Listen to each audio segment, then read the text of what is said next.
The voicemail lasted 43 seconds. 43 seconds to erase 32 years of fatherhood. My son said his brand partners needed a clean image, and apparently a retired symphony conductor from Nashville didn't fit the aesthetic of his new empire. He thought silence meant surrender. He didn't know I was just counting the rest before the final movement. Hello everyone. Welcome to today's story. Before we begin, leave a comment telling me where you are watching from. Please like and subscribe so you do not miss future stories. Remember to stay warm and take care of your health. Note: this is a fictional story with dramatized details. Any resemblance to real names or places is purely coincidental. The deepest cuts are not made by enemies. They are made by the people you taught to hold the bow. It was 5:17 in the morning on a Thursday in late September, the kind of hour where Nashville is still holding its breath between the last honky-tonk chord of the night and the first mockingbird of dawn. I sat in my studio, a room that smelled of rosin and aged spruce wood, surrounded by 3 decades of concert programs, stacked like paper monuments to a life I thought mattered. The metronome on my desk ticked with its usual mechanical indifference, marking time the way it always had. Steady, reliable, utterly unaware that the man beside it was falling apart. My name is William Donovan. I am 64 years old. For 30 years, I stood on the podium of the Nashville Symphony Orchestra and translated silence into sound for audiences who trusted me with their Friday evenings and their Sunday matinees. I retired 18 months ago with a handshake, a crystal plaque, and the quiet assumption that the life I had built would continue to resonate long after I set down my baton. I was wrong about that last part. The voicemail had arrived at 3:41 in the morning, a timestamp that told me my son Ethan had either been drunk enough to forget the time zone difference or calculating enough to ensure I would wake to the news alone. I pressed play with my thumb, the glass of my phone screen cold against the pad of my finger. His voice filled the studio with the practiced ease of a man who had rehearsed this particular cruelty. Dad, hey. Listen, I know this is short notice, but the Lancaster team and I have been going over the guest list for the wedding, and there is a brand alignment issue we need to address. The partners feel that the guest composition needs to reflect a certain aesthetic, and having a retired, classical music guy from Nashville does not really sync with the image we are building. We have set up a premium live stream link so you can still watch from home. It is actually better quality than being there in person. I will send the link tomorrow. Love you. Love you. He said it the way a man signs a receipt. Mechanical. Habitual. Utterly devoid of the weight the words were designed to carry. I played it again, counting the seconds the way I used to count measures before a difficult passage. 43 seconds. That was all the time my son needed to inform me that I was not welcome at his wedding because my career, my life, the very identity I had spent 6 decades building, did not align with a brand strategy. Brand alignment. The phrase tasted like copper in my mouth. I had spent 30 years turning ink on a page into living, breathing sound that made grown men weep in their seats, and my son had reduced my entire existence to a marketing variable that did not sync with his spreadsheet. I set the phone down on the scarred oak desk, next to the metronome that was still ticking, like a mechanical heart that refused to acknowledge the cardiac arrest happening beside it. The morning light was just beginning to seep through the east-facing window of my studio, casting a pale gold stripe across the concert programs and the framed photograph of Ethan at 5 years old, sitting in the front row of the Schermerhorn Symphony Center, with his mouth hanging open during my performance of Mahler's Fifth. He had gripped the armrest with both small hands, and afterward he told his mother that Daddy made the air move. Now he was telling me the air I moved was not clean enough for his investor partners. I reached for my laptop, the machine humming to life with a low electrical purr that merged with the metronome's ticking. I needed to see the email chain he mentioned. I needed to understand the architecture of this exclusion. And there it was, buried in a thread titled, "Wedding Alignment Updates Like a Corporate Memorandum Rather Than a Family Conversation." 12 messages. Organized, clinical, deliberate. But it was not the content that stopped my breathing. It was the CC field.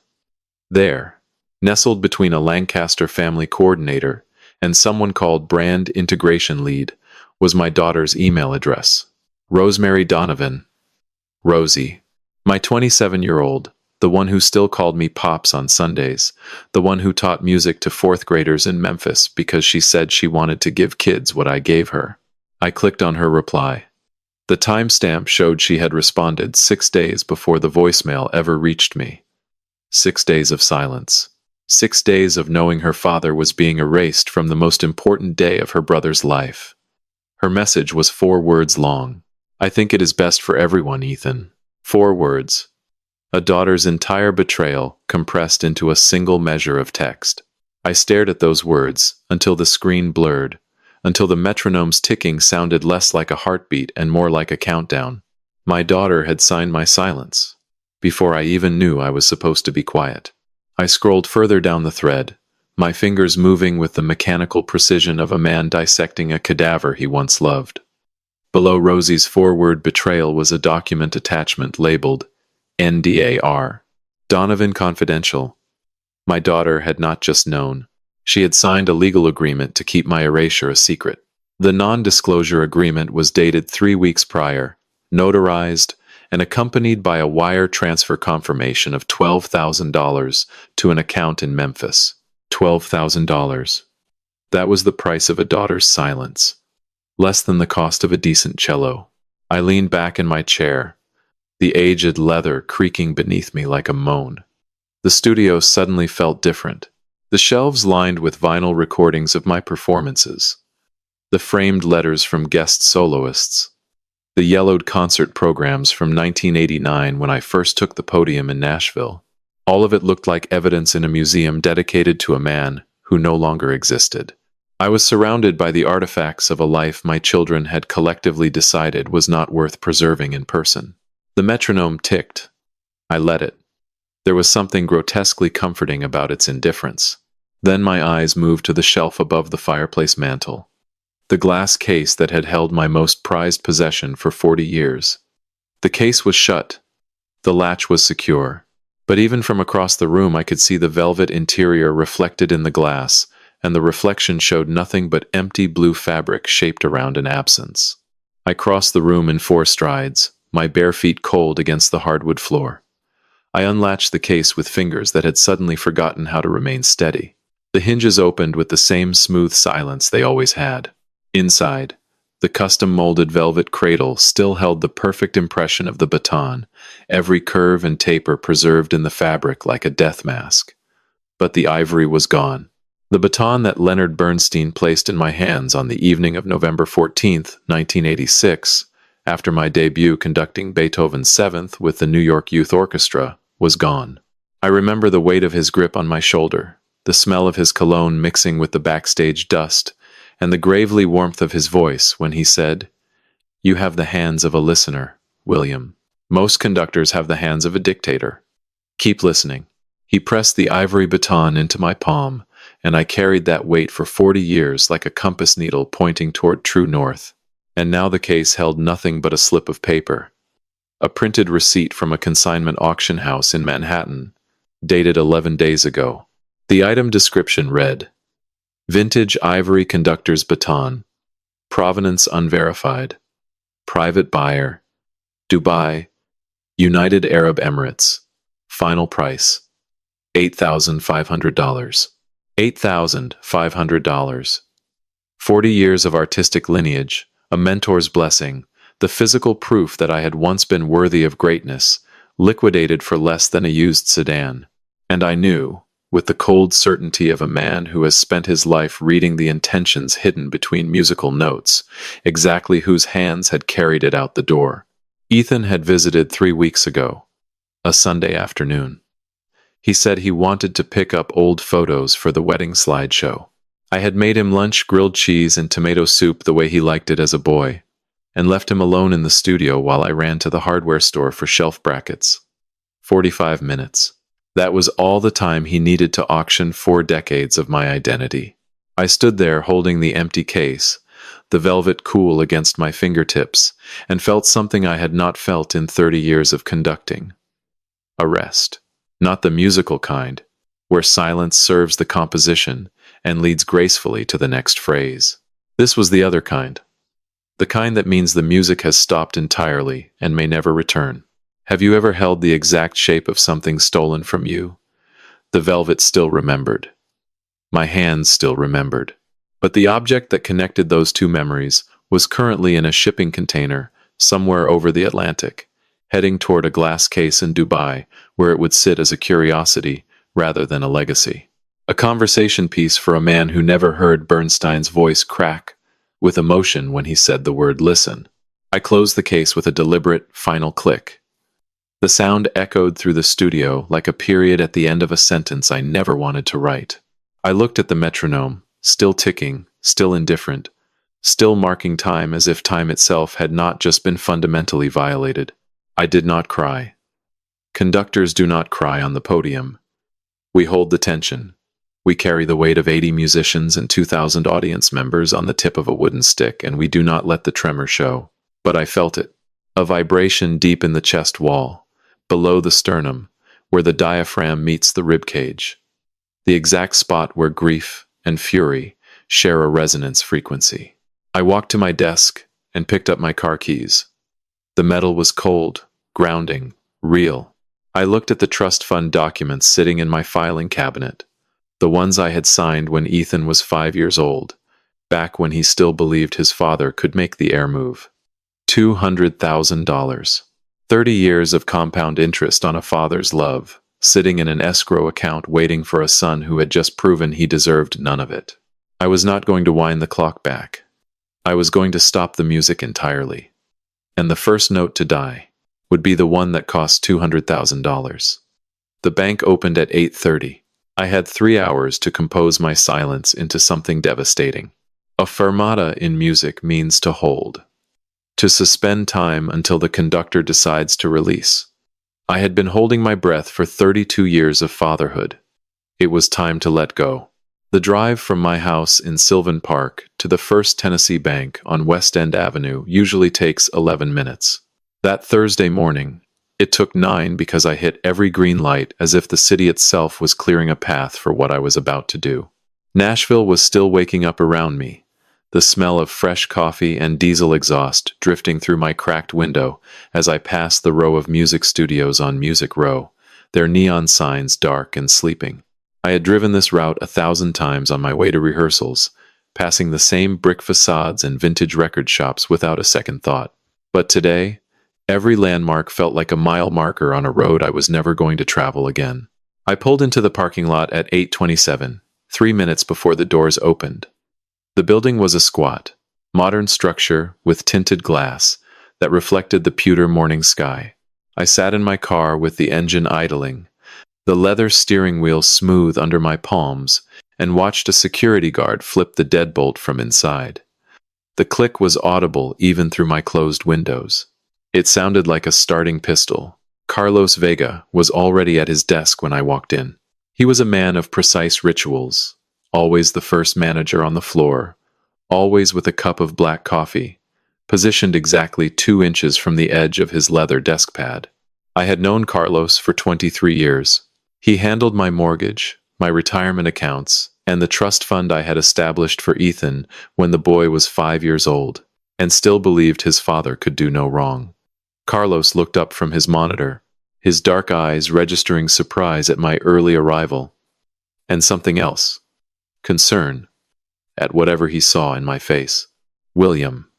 He stood, extending his hand with the formal warmth of a man who understood that people do not visit their bank manager at 8:30 in the morning for good news. What can I do for you? I did not sit in the leather chair he offered. I stood at the edge of his desk, my hands flat on the cool mahogany surface, and laid out the paperwork with the same deliberate precision I used to place a score on my music stand before a performance. The trust fund documents. The pending wire transfer authorization for $45,000 to a ranch estate in Franklin, Tennessee. The wedding vendor payment schedule that showed my name as the sole guarantor of every deposit. I need to freeze the trust fund, I said. My voice sounded distant, clinical, as if I were reading tempo markings from a page rather than dismantling my son's financial future. All $200,000.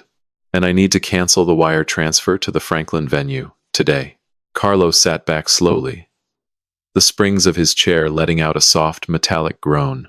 He picked up his fountain pen, rolled it between his fingers, and looked at me with the careful expression of a man choosing his words the way a surgeon chooses an incision point. He reminded me that the wire was scheduled for Monday, that the venue had a non-refundable deposit clause, that if I canceled now, the $45,000 already sent in August would be forfeit, and the remaining payment would trigger a breach of contract. "William, are you sure about this?" he asked, leaning forward. "This is Ethan's wedding. The venue alone is booked for 200 guests. If this wire does not go through, the Lancasters will lose the reservation entirely." I looked at him, my jaw set with the same iron tension I carried through the final movement of a Shostakovich symphony. "The only thing being lost today, Carlos, is my tolerance for being treated like a line item on someone else's balance sheet. Cancel it. All of it." He hesitated for one more breath, then pulled the forms from his drawer. I watched him fill in the account numbers with his careful banker's script, each digit a note in a composition of financial severance. When he slid the forms across the desk, I took the pen from his hand and signed with the same finality I used to mark a fermata at the end of a symphonic movement. Hold. Then silence. The scratch of the nib against the official bond paper was the most satisfying sound I had heard in months. It resonated through the quiet office like the last chord of a piece that had gone on far too long. Click. The transfer was dead. $200,000, frozen solid as a winter river. $45,000 in future payments, canceled. The ranch in Franklin, Tennessee, with its white fences and its string-lit barn ceiling and its 200-seat ceremony meadow, would be hosting someone else's fairy tale. I walked out of the bank into the sharp September air, the smell of car exhaust and fallen leaves filling my lungs. The morning sun was climbing above the skyline now, throwing long shadows across the parking lot. I sat in my car, the interior already warming under the glass, and pulled out my phone. I typed a single message to Ethan, my thumb steady against the screen. "The fund is frozen. Like the seat you saved me, cold and empty." I watched the delivered status appear beneath the text, then the read receipt, then nothing for exactly 4 seconds before my phone erupted. Ethan's name flashing across the screen with a violence that made the device vibrate against my palm like a trapped insect. I rejected the call. It rang again immediately. Rejected. Again. Rejected. Then a barrage of texts, each one arriving with a sharp ping that sounded like a xylophone being struck by a panicked child. I turned the phone face down on the passenger seat. The muffled vibrations continued, a rhythmic, frantic percussion against the leather upholstery. I did not read them. I did not need to. The composition was clear enough from the tempo alone. Allegro agitato. Fast and anxious. Exactly the dynamic marking I had intended. Silence has a specific weight when you know the person screaming your name cannot reach you. It feels like the moment after the last note fades in a concert hall, when 2,000 people hold their breath before the applause begins. Except in this case, there would be no applause. Only the sound of a man realizing that the safety net he had spent 32 years taking for granted had just been cut with a single signature. I started the engine and pulled out of the lot, heading home. The metronome in my studio was still ticking, but the tempo of my life had just changed key. I pulled into my driveway at 9:43, the engine cutting out just as a cardinal landed on the porch railing, its red plumage obscenely bright against the gray morning. The bird watched me with the tilted curiosity of a creature that had no concept of betrayal, then flew off toward the neighbor's magnolia tree. I envied its lightness. Inside, the house held the residual quiet of a man who lives alone. The smell of last night's coffee still clung to the kitchen air, mixing with the cedar scent of the hallway closet I had left cracked open. My phone continued its muffled tantrum from my jacket pocket, but I had stopped registering it as communication. It was just noise now. Dissonant, a rhythmic noise, with no musicality and no resolution. I walked directly to the studio. The morning light had shifted in the hour I had been gone.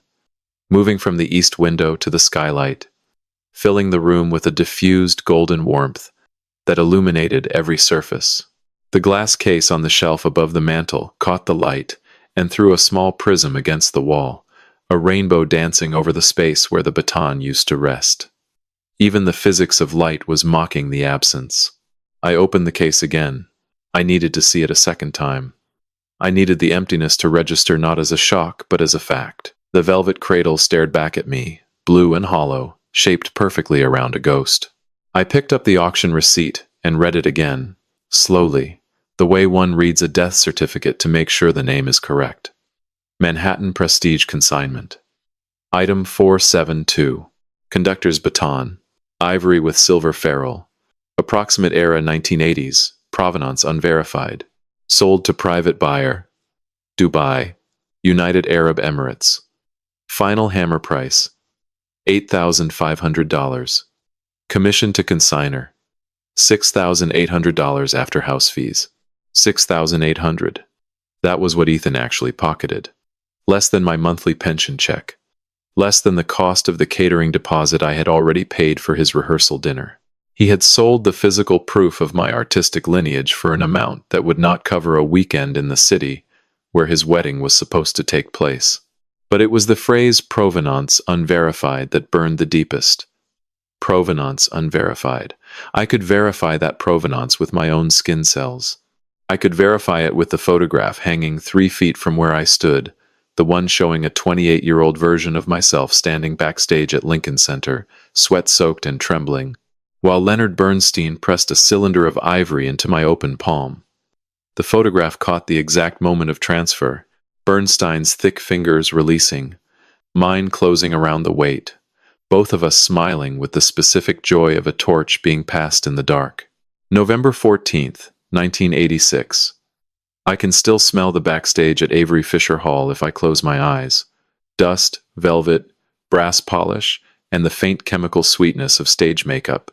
I had just conducted Beethoven's 7th Symphony with the New York Youth Orchestra, a career-making performance that would lead to my appointment in Nashville 3 years later. I was shaking so hard after the final bow that I could barely grip the water bottle someone pressed into my hand. Bernstein appeared in the green room like a man who owned every hallway he entered.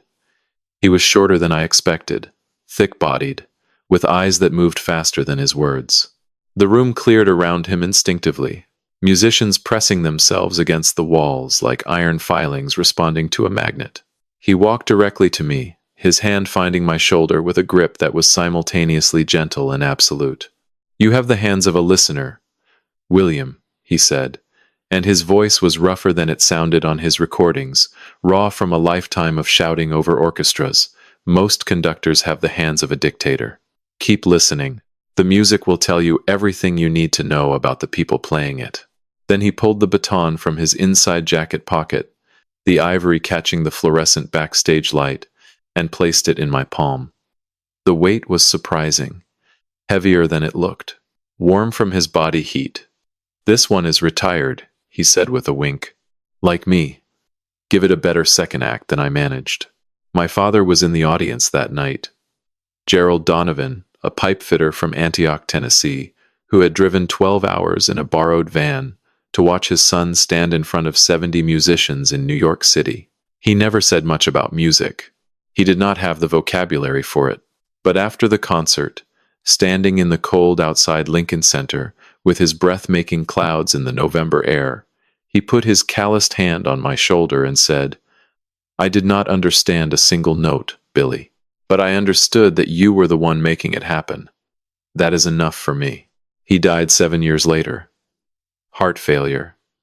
The baton was the only object I owned that had been present for both moments, his pride and his absence. It was the hinge between the life I had inherited and the life I had built, and my son had pried it loose for the price of a designer suit. I set the receipt back in the case and closed it. The click of the latch echoed through the studio with a finality that made my chest tighten. I looked at the photograph of Bernstein and me, frozen in that moment of transfer, and realized that my son had not just stolen an object. He had stolen a conversation. He had liquidated a piece of my mentor's voice, a fragment of my father's pride, and the physical bridge between every version of myself I had ever been. The metronome on my desk had stopped. The battery must have died sometime during my drive. The silence it left behind was enormous, filling the studio like floodwater, pressing against the walls and the bookshelves and the stacks of vinyl recordings. I did not replace the battery. The ticking had served its purpose. From now on, I would set my own tempo. At 11:14 that night, after I had spent the remaining hours in a state of controlled stillness that resembled meditation but felt more like the calm before a detonation, my phone finally produced a sound I could not ignore. Not Ethan's frantic percussion. Not the ping of another desperate text. It was a ringtone I had assigned years ago and never changed.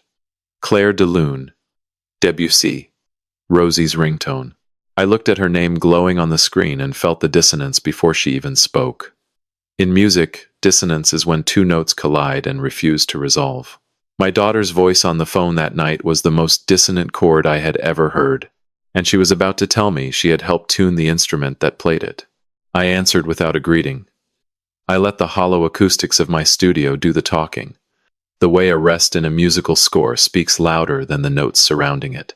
For a long moment, there was only the ragged sound of her breathing on the other end, shallow and fast, the respiratory pattern of someone who has been crying for hours and has run out of the energy to hide it.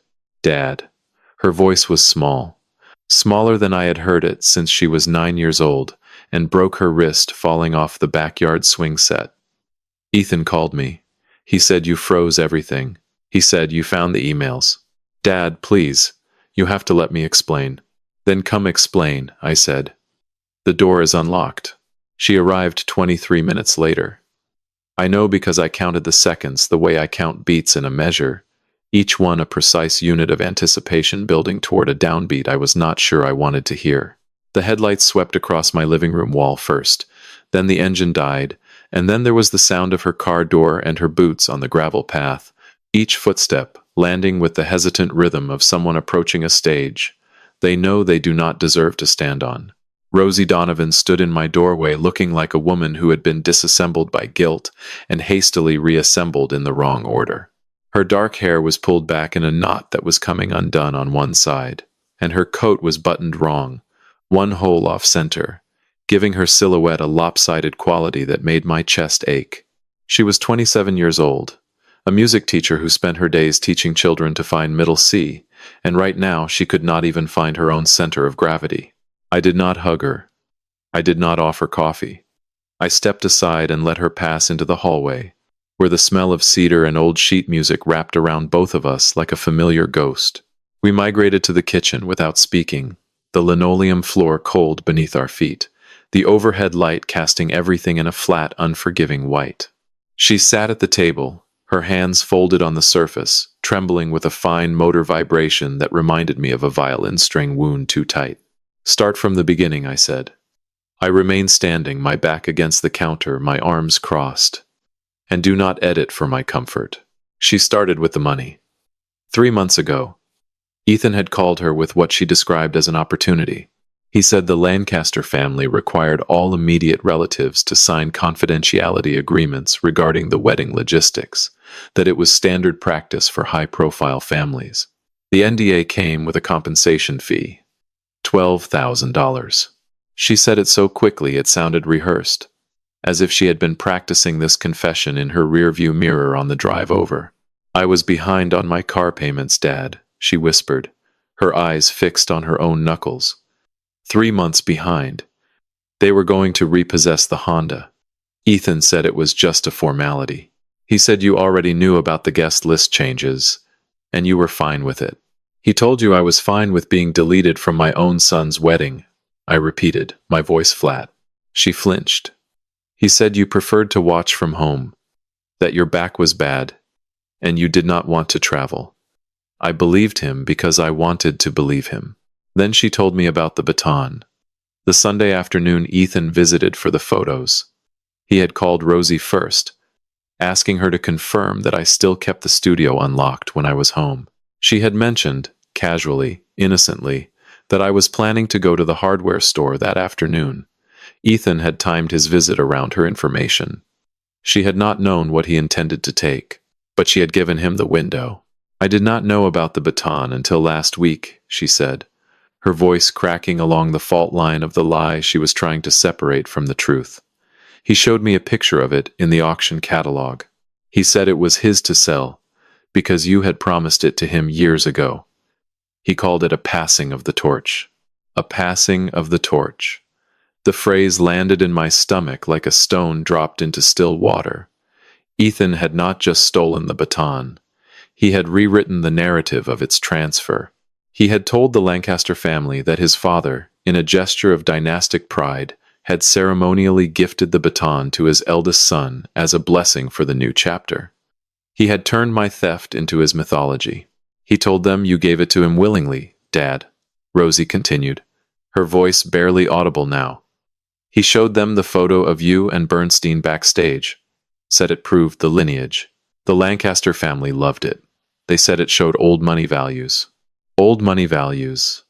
My father was a pipe fitter from Antioch who ate bologna sandwiches for lunch every day of his working life. The only old money in our family was the crumpled fives Gerald Donovan used to pull from his shirt pocket to buy me sheet music at the second-hand store on Gallatin Road.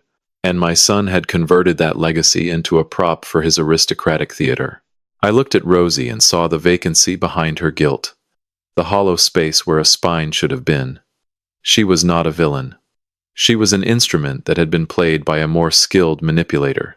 But instruments are still responsible for the sounds they produce. "How much do you actually owe, Rosie?" I asked. Not the car. Not the 12,000. The real number. The one you have been hiding since before Ethan ever called you. The silence that followed lasted longer than any fermata I had ever conducted. Her trembling intensified until her teeth began a faint, staccato chatter against each other, the sound filling the kitchen like the mechanical tapping of a clock with a broken escapement. I watched her jaw work, trying to form a number that clearly terrified her more than my anger. 28,000. She finally breathed. Online poker. I started during the pandemic when the schools closed, and I had nothing but silence and a laptop. Ethan found out 6 months ago. He said he would cover it if I kept quiet about the wedding changes and helped him with access. $28,000. My daughter, the music teacher who could not afford her car payments, had been feeding a gambling addiction for 4 years while smiling at me across Sunday dinner tables and asking for seconds of my pot roast. The rot did not stop at Ethan. It had seeped through the entire foundation of what I thought was my family, a slow, silent decay hidden beneath a surface that still looked like love. I did not raise my voice. Conductors never raise their voices. We simply changed the dynamic marking and let the orchestra feel the shift. "Go home, Rosie," I said, my tone dropping to a pianissimo that carried more weight than any fortissimo I had ever demanded from a brass section. "We are done for tonight."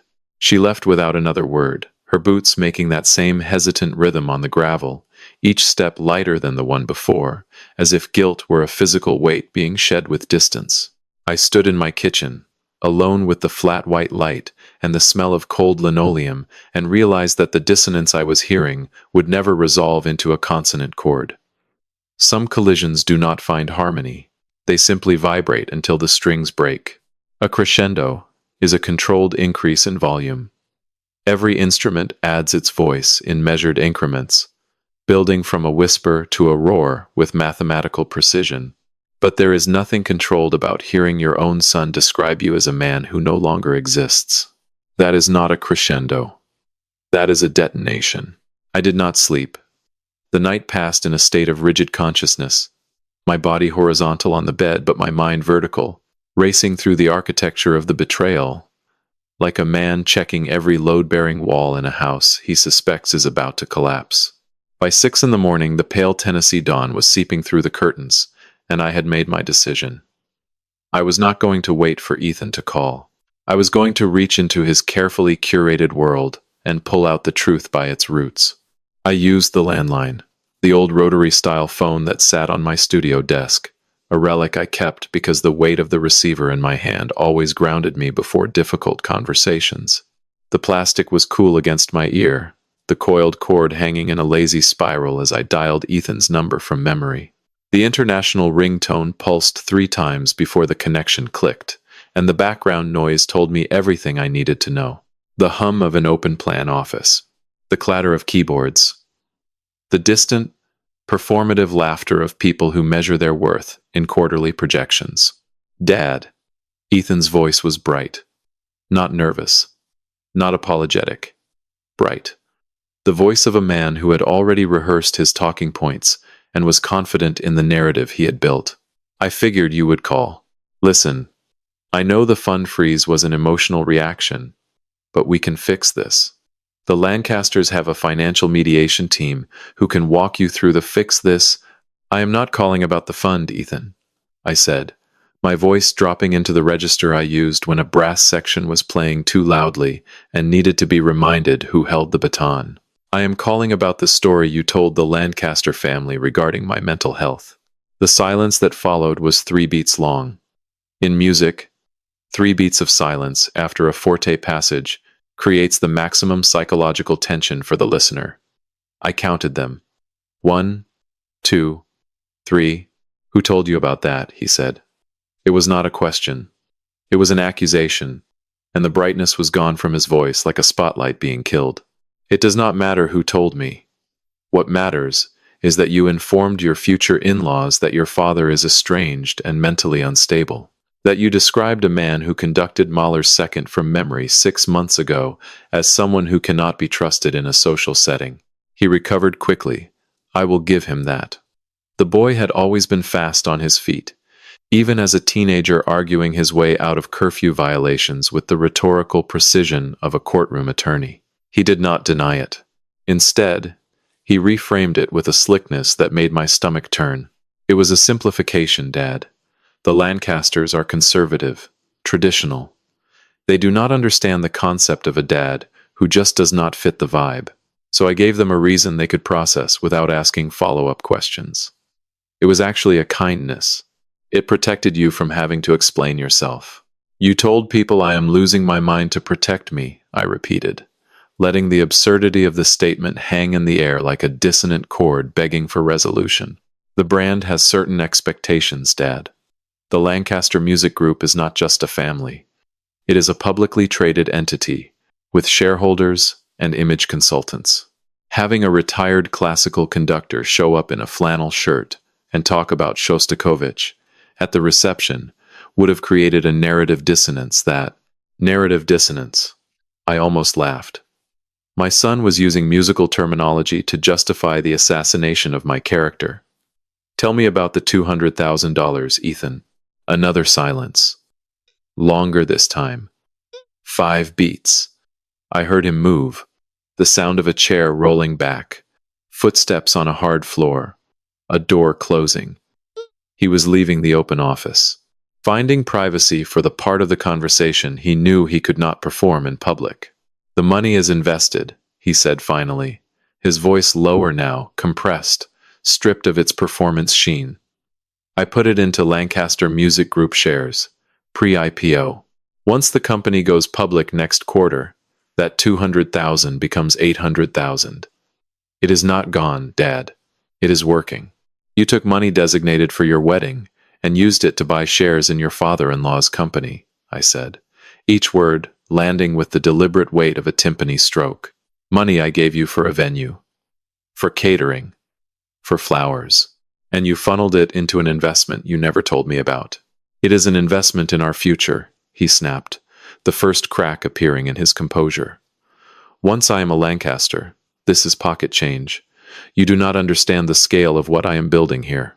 The wedding is just a door. The shares are the house on the other side. And the baton? I asked, my thumb pressing hard against the desk edge. Was that also an investment? He did not hesitate. It is just a stick, Dad. A piece of ivory with sentimental value that was collecting dust in a glass case. I turned it into something useful. The Lancaster family appreciated the gesture. They called it a show of devotion. Just a stick. Bernstein's hands. My father's pride. 40 years of artistic purpose. A stick. I felt the heat rise from my chest to my face, a physical flush that had nothing to do with the September warmth coming through the window. I gripped the phone receiver until the plastic creaked under my knuckles. "You are retired, Dad," he continued, his voice taking on an edge that sounded almost pitying. "Your name is just sitting there, doing nothing." I put it to work. The catalog licensing deals, the industry contacts, the Nashville connections, none of those things were being used. I gave them a purpose. The admission was so casual, it took a moment to register. He had not just stolen money and a baton. He had been using my professional reputation, my industry relationships, my 30 years of accumulated trust within the Nashville music community as a set of skeleton keys to open doors that would never have been opened for a 32-year-old music producer with no classical credentials. Before I could respond, I heard something in the background that made my blood temperature drop by several degrees. A woman's voice. Sharp, clear, and intimately close to the receiver. "Tell him to stay in his lane, baby. We have the meeting at 4. Victoria Lancaster, Ethan's fiancée." She had been listening, perhaps the entire time. Perhaps just long enough to hear her future father-in-law described as a retired relic whose assets were finally being put to proper use. "I have to go, Dad," Ethan said, and the brightness was back, artificial and blinding. "Think about unfreezing the fund. It is the smart move." The line went dead. I sat in the silence of my studio, the receiver still warm against my ear, and realized I was not just fighting my son. I was fighting an entire orchestra I could not see, and they had been rehearsing my funeral march for months while I sat in this room thinking the silence meant peace. In music, the bridge connects two worlds that should not belong together.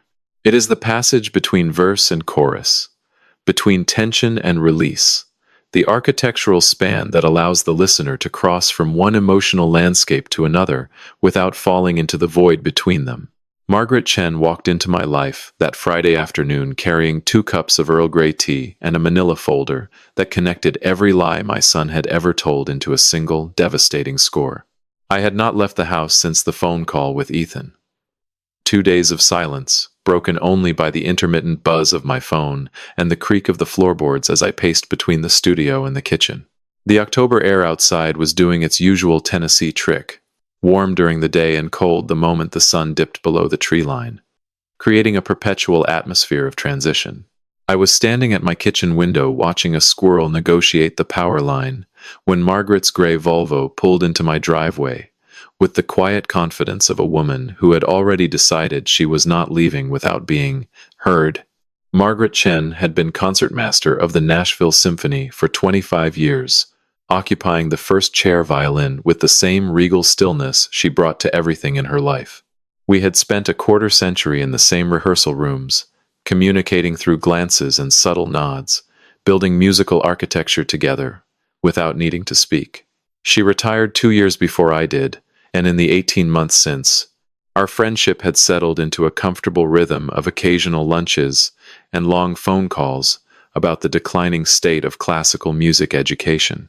She was 61 years old, silver-haired, and possessed the kind of observational precision that made her terrifying at poker nights and invaluable as a friend.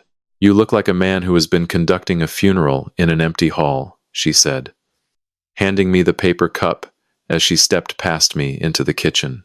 The Earl Grey smelled of bergamot and something floral, a sharp contrast to the stale coffee scent that had colonized my house over the past 48 hours.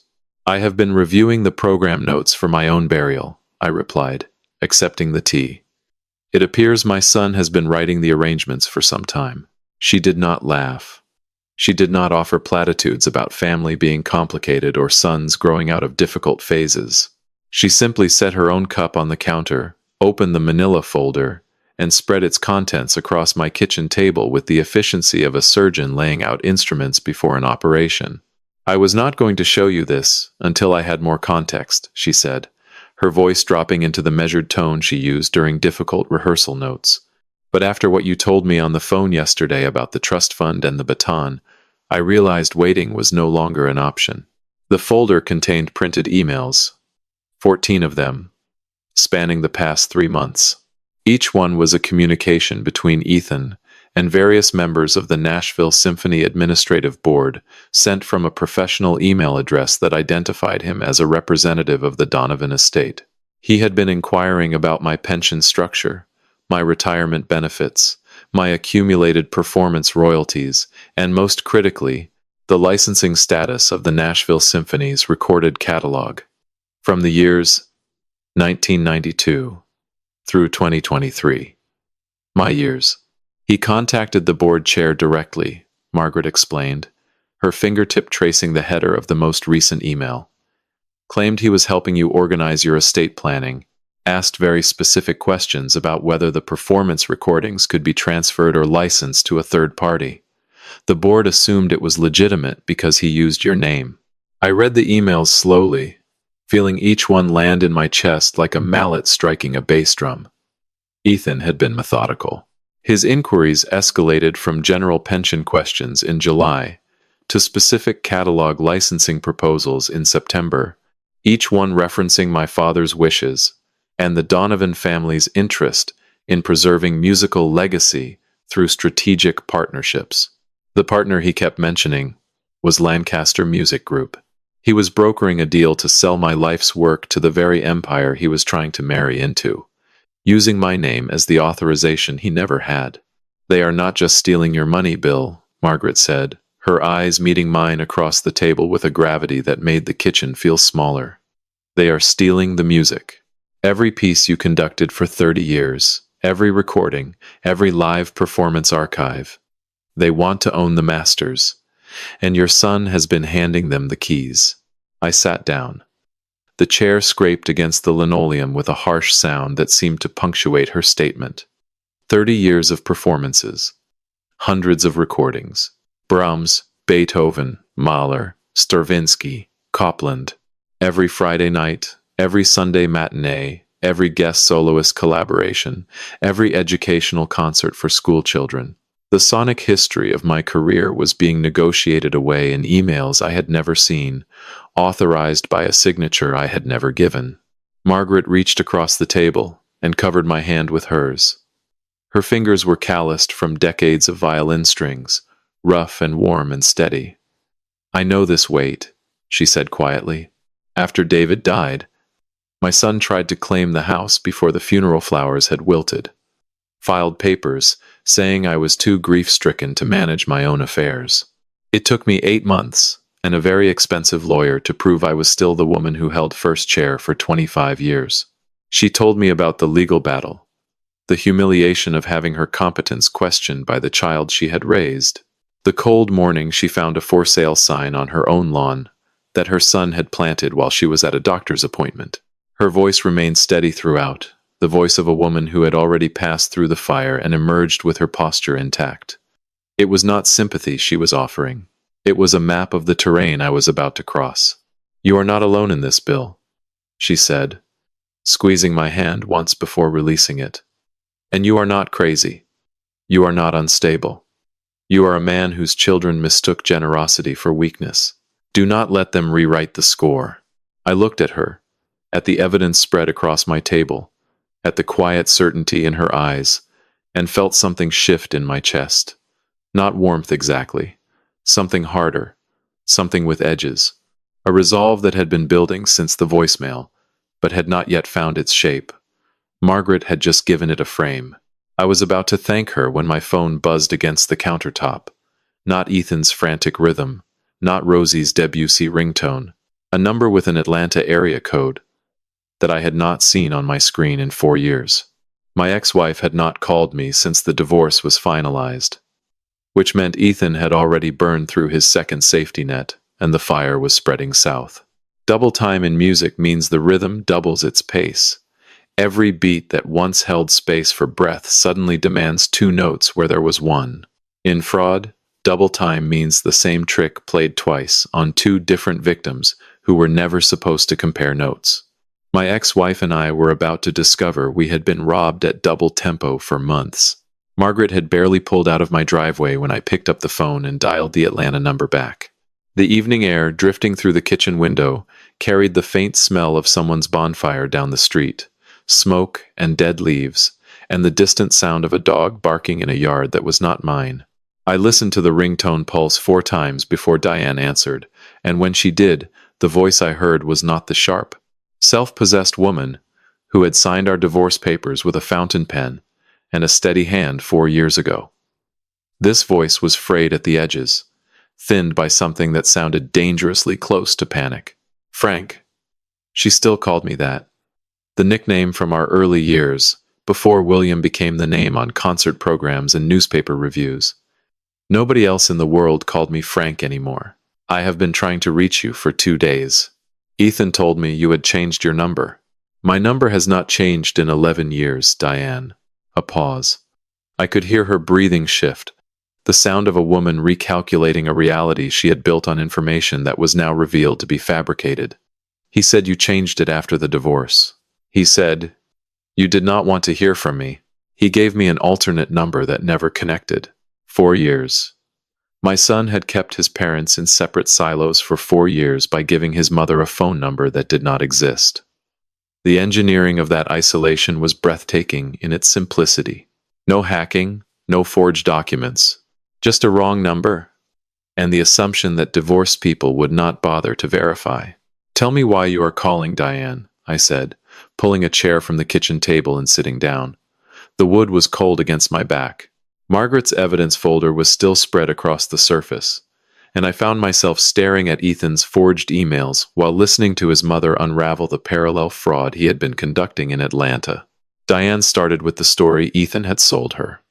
6 months ago, he had called in tears, claiming that I had refused to contribute a single dollar to the wedding because I disapproved of the Lancaster family. He said I called them new money frauds, and told Ethan he was dead to me.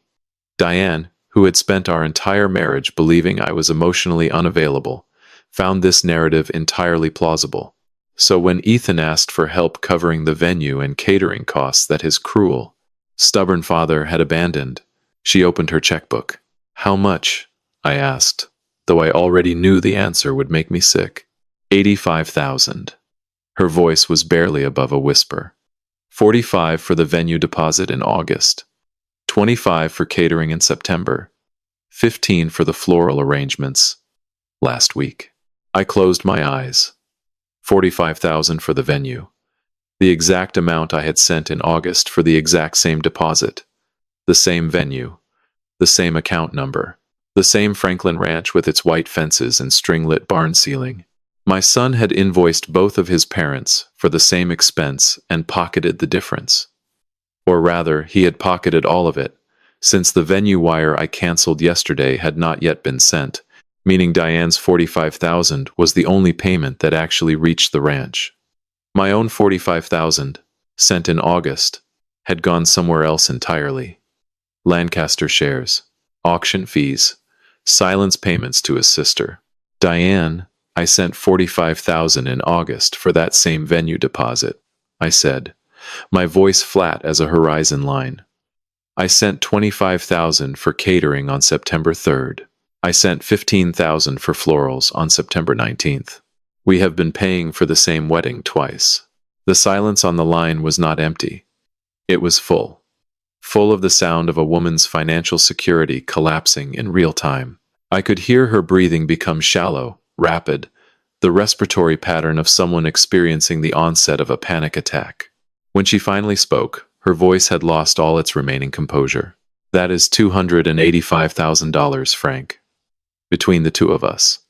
For a wedding that does not even have a confirmed guest count. $285,000. I wrote the number on the back of one of Margaret's printed emails, the pen pressing hard enough to indent the paper beneath. It was an obscene figure. More than most people's homes in the neighborhoods where Diane and I had raised our children. More than I earned in 3 years of conducting. And every cent of it had been funneled through a son who treated his parents like separate bank accounts with a firewall between them. There is more, Diane said, and her voice dropped into a register I recognized from the worst years of our marriage. The tone she used when she was about to deliver information she knew would cause damage. I did not have the $85,000 liquid. I took out a second mortgage on the condo. $40,000 at 6.2% over 15 years. I will be paying for this lie until I am 75 years old. I pressed my palm flat against the table, feeling the cool wood grain against my skin, needing something solid to anchor me to the physical world. My ex-wife had leveraged her retirement security to fund a wedding she was not even sure she was invited to, based on a narrative our son had invented from whole cloth. "Did he tell you that you were invited?" I asked. "He said the guest list was still being finalized. That the Lancaster family was particular about numbers. He said I would know by October." Her laugh was short and bitter, the sound of a woman recognizing the cage she had walked into voluntarily. I gave him everything, and he could not even guarantee me a seat. Then she delivered the detail that turned my disgust into something colder and more precise. "Rosie called me in August," Diane said. "She said she needed $15,000 for an emergency, car trouble and medical bills. I sent it the same week. 15,000. The same Rosie who had received 12,000 from Ethan's NDA payment. The same Rosie who owed 28,000 to online poker sites. My daughter had been double-dipping from both parents simultaneously, layering her gambling debts beneath a performance of financial innocence that would have impressed a con artist twice her age. The family I thought I had raised was not a family at all. It was a syndicate with 2 marks and no conscience. "Diane," I said, my voice carrying the measured weight of a man who has just finished reading the final page of a very long, very ugly audit. "The money did not go to the wedding. The trust fund did not go to the wedding. Nothing went to the wedding. It went into Lancaster Music Group, shares that our son believes will make him rich. And I have reason to believe those shares are not worth the server space they are stored on." The duet of our shared ruin was the most honest music Diane and I had made together in over a decade. 2 people who could not save their marriage had just discovered they were victims of the same composer, playing different parts of the same fraudulent symphony without ever knowing the other existed in the score. Staccato means short, sharp, detached. Each note bitten off at its root, separated from the notes around it by deliberate silence. Like the knocking on my front door at 11 p.m. from a man whose knuckles had clearly opened doors that did not want to be opened. 3 days had passed since Diane's call. 3 days of compiling evidence, consulting with Margaret, and watching the numbers on my audit spreadsheet grow into a sum that made my stomach feel like it was lined with wet cement. I had just finished a late dinner of reheated soup when the knocking began. Not the polite tap of a neighbor or the rhythmic ring of a delivery. This was a demanding, percussive assault on my front door that vibrated through the hardwood floors and into the soles of my bare feet. I looked through the peephole and saw a man I had never met but immediately recognized by type. Late 20s or early 30s, jaw carved from expensive protein powder and genetic confidence, wearing a cashmere overcoat that cost more than my first car. His hair was styled with the architectural precision of someone who considered his own reflection a professional tool. He smiled at the peephole with the practiced warmth of a man who sold things for a living, his teeth catching the yellow porch light like a commercial. I opened the door, but did not step back. I filled the frame the way I used to fill a podium, claiming the space with the authority of a man who had spent 30 years commanding rooms full of 80 musicians. "Mr. Donovan," he said, extending a hand that I did not take, "I am Chad Whitmore, Senior Brand Strategist for Lancaster Music Group. I was hoping we could have a conversation about the family's shared future." "It is 11 at night, Chad," I replied. "The only people who knock at this hour are either delivering bad news or collecting bad debts. Which are you?" His smile did not falter. He launched into what was clearly a rehearsed presentation about legacy protection and brand synergy and the mutual benefits of what he called intergenerational alignment. He spoke about the Lancaster family the way a priest speaks about heaven, with absolute conviction in its existence, and the quiet implication that refusal to believe would have consequences. He mentioned the wedding 3 times in 90 seconds, each mention carrying the subtle weight of a threat wrapped in silk. "Mr. Donovan, the Lancasters simply want to ensure that the narrative around this union remains positive," he said, his hands moving with the choreographed grace of a TED Talk presenter. "The fund freeze has created some turbulence. If we could find a path toward... A conductor does not take requests from the audience, Chad," I interrupted. And I am certainly not taking direction from a man young enough to be my graduate student who showed up uninvited on my porch at 11 o'clock at night. So let me conduct this conversation to its natural conclusion. Leave. The smile finally cracked. Beneath it was something harder, something that had been waiting behind the cashmere and the hair product. He took a half step forward. Not enough to cross my threshold, but enough to make the air between us feel compressed. Mr. Donovan, I want to be transparent with you. The Lancaster legal team has engaged a private investigator to review your recent financial decisions. They are concerned about the stability of the assets connected to their family merger. He paused, letting the words settle. It would be a shame if a pension review became necessary. I did not blink. I had conducted Shostakovich's 10th Symphony, a piece that Stalin himself once used as a psychological weapon. A 30-year-old in expensive wool was not going to make my hands shake. Then, Chad made his mistake. In his eagerness to demonstrate the Lancaster family's reach, he pulled out his phone and showed me what he called the partnership documentation. It was a licensing agreement, printed on Lancaster Music Group letterhead, for the exclusive distribution rights to 47 recorded performances from the Nashville Symphony catalog. The signatory line at the bottom bore a name written in confident, looping script: William J. Donovan. A signature I had never given because I had never seen this document before in my life. This was finalized in August, Chad said, clearly believing the document would intimidate me into compliance. Your son facilitated it on your behalf.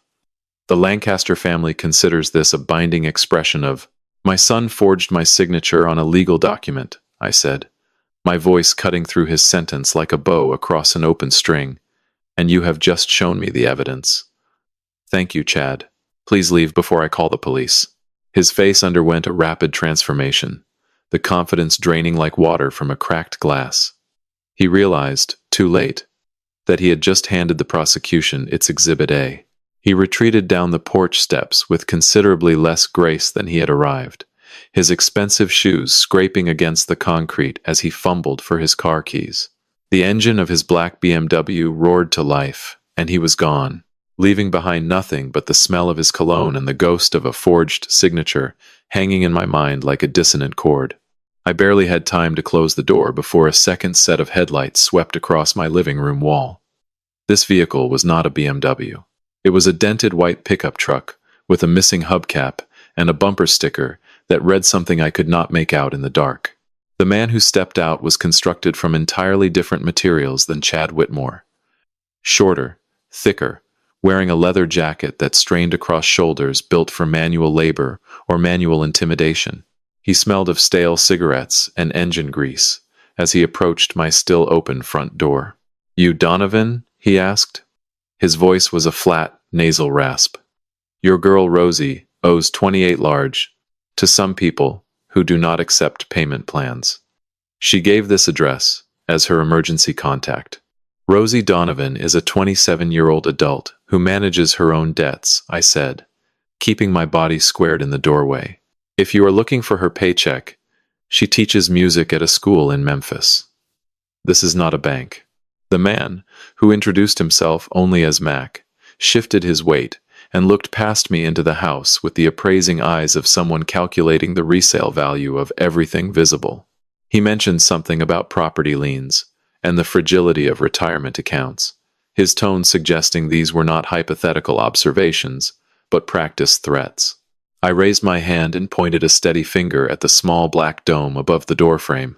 You are being recorded by a doorbell camera that is currently streaming to a cloud server and to my attorney, Rebecca Torres, whose office opens at 8 tomorrow morning. Any further contact regarding my daughter's debts will be handled through legal channels. Leave my property. Mac looked at the camera, then back at me. Whatever calculation he was running behind those flat eyes resolved into a decision that my porch was no longer worth his time. He walked back to his truck without another word, the door slamming shut with a metallic finality that echoed down the quiet street. I closed my own door and locked it, pressing my back against the wood, feeling my pulse finally register the adrenaline I had been suppressing for the past 20 minutes. 2 visitors in one night, one in cashmere, one in leather. both sent by the consequences of my children's choices. I pulled out my phone to check the doorbell camera footage and saw something else entirely. A notification from my email. Nashville Symphony Orchestra. Official correspondence. Subject line. Emergency Board Meeting Professional Conduct Review. William Donovan, Monday, 9 a.m. The Lancasters were not just coming for my money. They were coming for my legacy. Note by note, measure by measure, until there was nothing left of me but silence and a forged signature on a contract I never signed. A conductor's score contains every note, every rest, every dynamic marking for every instrument in the orchestra.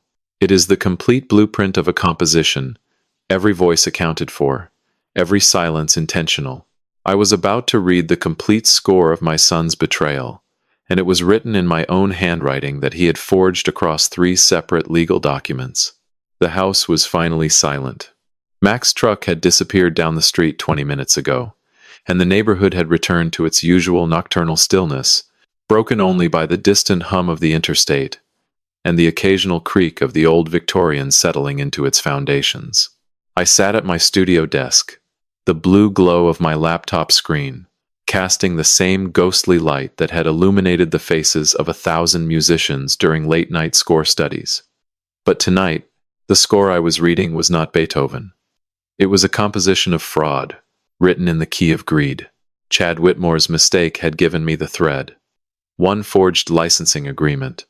But I knew from 30 years of reading full orchestral scores that one voice is never alone. If there is a forged signature on one document, there are forged signatures on others. An orchestra does not play a single note. It plays in sections. And I was about to sight read every section my son had composed behind my back. I started with the Nashville Symphony's public database of licensed recordings. The system required a former employee login that I still possessed, a detail Ethan apparently did not know or did not think I would ever bother to use. My credentials worked on the first attempt, the screen loading with a clinical efficiency that felt like opening a locked door to a room I did not want to enter. The search results appeared in rows of clinical text. I typed Donovan into the licensing query field and watched the screen populate. 3 contracts. Not one. 3 separate licensing agreements executed between July and September of this year, each bearing my name as the authorizing signatory, each granting exclusive distribution rights to Lancaster Music Group, for a total of 47 recorded performances, spanning my career from 1995 through 2019. Contract 1, dated July 12th, covered 14 orchestral recordings from 1995 through 2003. Commission to broker, $38,000. Contract 2, dated August 9th, covered 19 recordings from 2004 through 2012. Commission to broker, $52,000. Contract 3, dated September 21st, covered 14 recordings from 2013 through 2019. Commission to broker, $60,000. $150,000. That was what my son had earned in 3 months by forging my name and selling my artistic legacy to a company that wanted to own it the way a landlord owns a building, not for love of the structure, but for the rent it generates. Each contract listed Ethan Donovan, authorized representative of the William J. Donovan estate, as the broker. Estate. As if I were already dead. As if my legacy were already an inheritance to be divided among the living. I took screenshots of every page, every signature, every commission statement. The click of the mouse was dry and mechanical, a percussive sound that reminded me of the staccato knocking that had brought Chad to my door.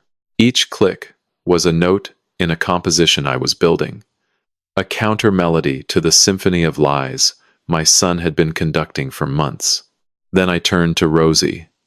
I did not want to, but the audit demanded completeness, and a conductor who ignores a section of the orchestra because he does not like what they are playing is not conducting. He is pretending. It took less than 15 minutes to find her. A simple search of her name and the online poker platforms she had mentioned revealed a profile under the username Rosie Tunes 27 on a site called High Stakes Central. The account creation date was March 14th, 2020. The pandemic. The schools had closed, and my daughter, isolated in her Memphis apartment with nothing but silence and a laptop screen, had found a way to fill the quiet that did not involve music. The transaction history was visible through a linked financial summary that Rosie had carelessly left accessible through her Google account, an account whose password I knew because I had helped her set it up years ago when she was still in college. I did not feel guilt about looking. A man whose identity has been stolen by his own children has already surrendered the luxury of privacy. The numbers told a story more devastating than any opera I had ever conducted. 4 years of escalating deposits. Small amounts in 2020, 50 here, 100 there. Then the pandemic stretched on, and the numbers grew. 500, 1,000. By 2022, she was depositing $3,000 at a time, and the withdrawal column showed almost nothing coming back. The total deficit, calculated across 4 years of digital self-destruction, was not $28,000. That was merely the active debt. The total amount lost was over $60,000, funded by credit cards, personal loans, and what I now understood to be the $15,000 from her mother. I closed the laptop halfway, the hinge creaking softly, and sat in the dim blue glow processing the mathematics of my family's collective decay. My son was a forger and a thief. My daughter was a gambling addict who had been hemorrhaging money for 4 years while smiling at me across dinner tables and asking if I wanted more sweet tea. And both of them had decided, independently and then collaboratively, that my life's work was the logical source of capital to fund their respective addictions, one to status, the other to probability. I opened the laptop again and composed an email. Subject line: I hear every false note, son. In the body, I attached every screenshot, the 3 licensing contracts, the commission statements, the forged signatures, the Nashville Symphony database entries. I did not add commentary. I did not threaten. I simply let the evidence speak the way a well-composed piece speaks. With structure, clarity, and an undeniable conclusion, I pressed send and watched the progress bar fill. The email vanished into the digital void, traveling at the speed of light toward a man in Austin, Texas, who was about to realize that the conductor he had tried to retire still knew how to read every note on the page. The response came in 4 minutes. Not an email. A phone call. I answered on the second ring, holding the phone slightly away from my ear because I already knew what volume to expect. You think this scares me? Ethan's voice was hard, stripped of every pretense. No brand talk. No corporate smoothness, just the raw, ugly tone of a man cornered. You cannot prove any of this without destroying yourself too, old man. Those contracts have your name on them. If you report the fraud, you report yourself. Your reputation takes the hit. Your pension gets flagged. You really want to be the 64-year-old man who admits his own son made him look incompetent? I listened to his breathing, fast and shallow, and recognized the desperation beneath the bravado. He was bluffing. A conductor knows when a musician is faking confidence because the rhythm always falters in the same place, right before the difficult passage. You are right about one thing, Ethan, I said, my voice as level as a tuning fork. I am about to destroy something, but it will not be myself. It will be the counterfeit empire you built, using my name as the foundation. And foundations, son, do not burn. They get excavated. Carefully, publicly, and with witnesses. I ended the call before he could respond. The silence that followed was not empty. It was full of momentum. Monday was 2 days away, and I had a performance to prepare. I woke on Saturday morning to the smell of burnt toast I had forgotten in the toaster and the particular quality of silence that tells a man his phone has been active while he slept.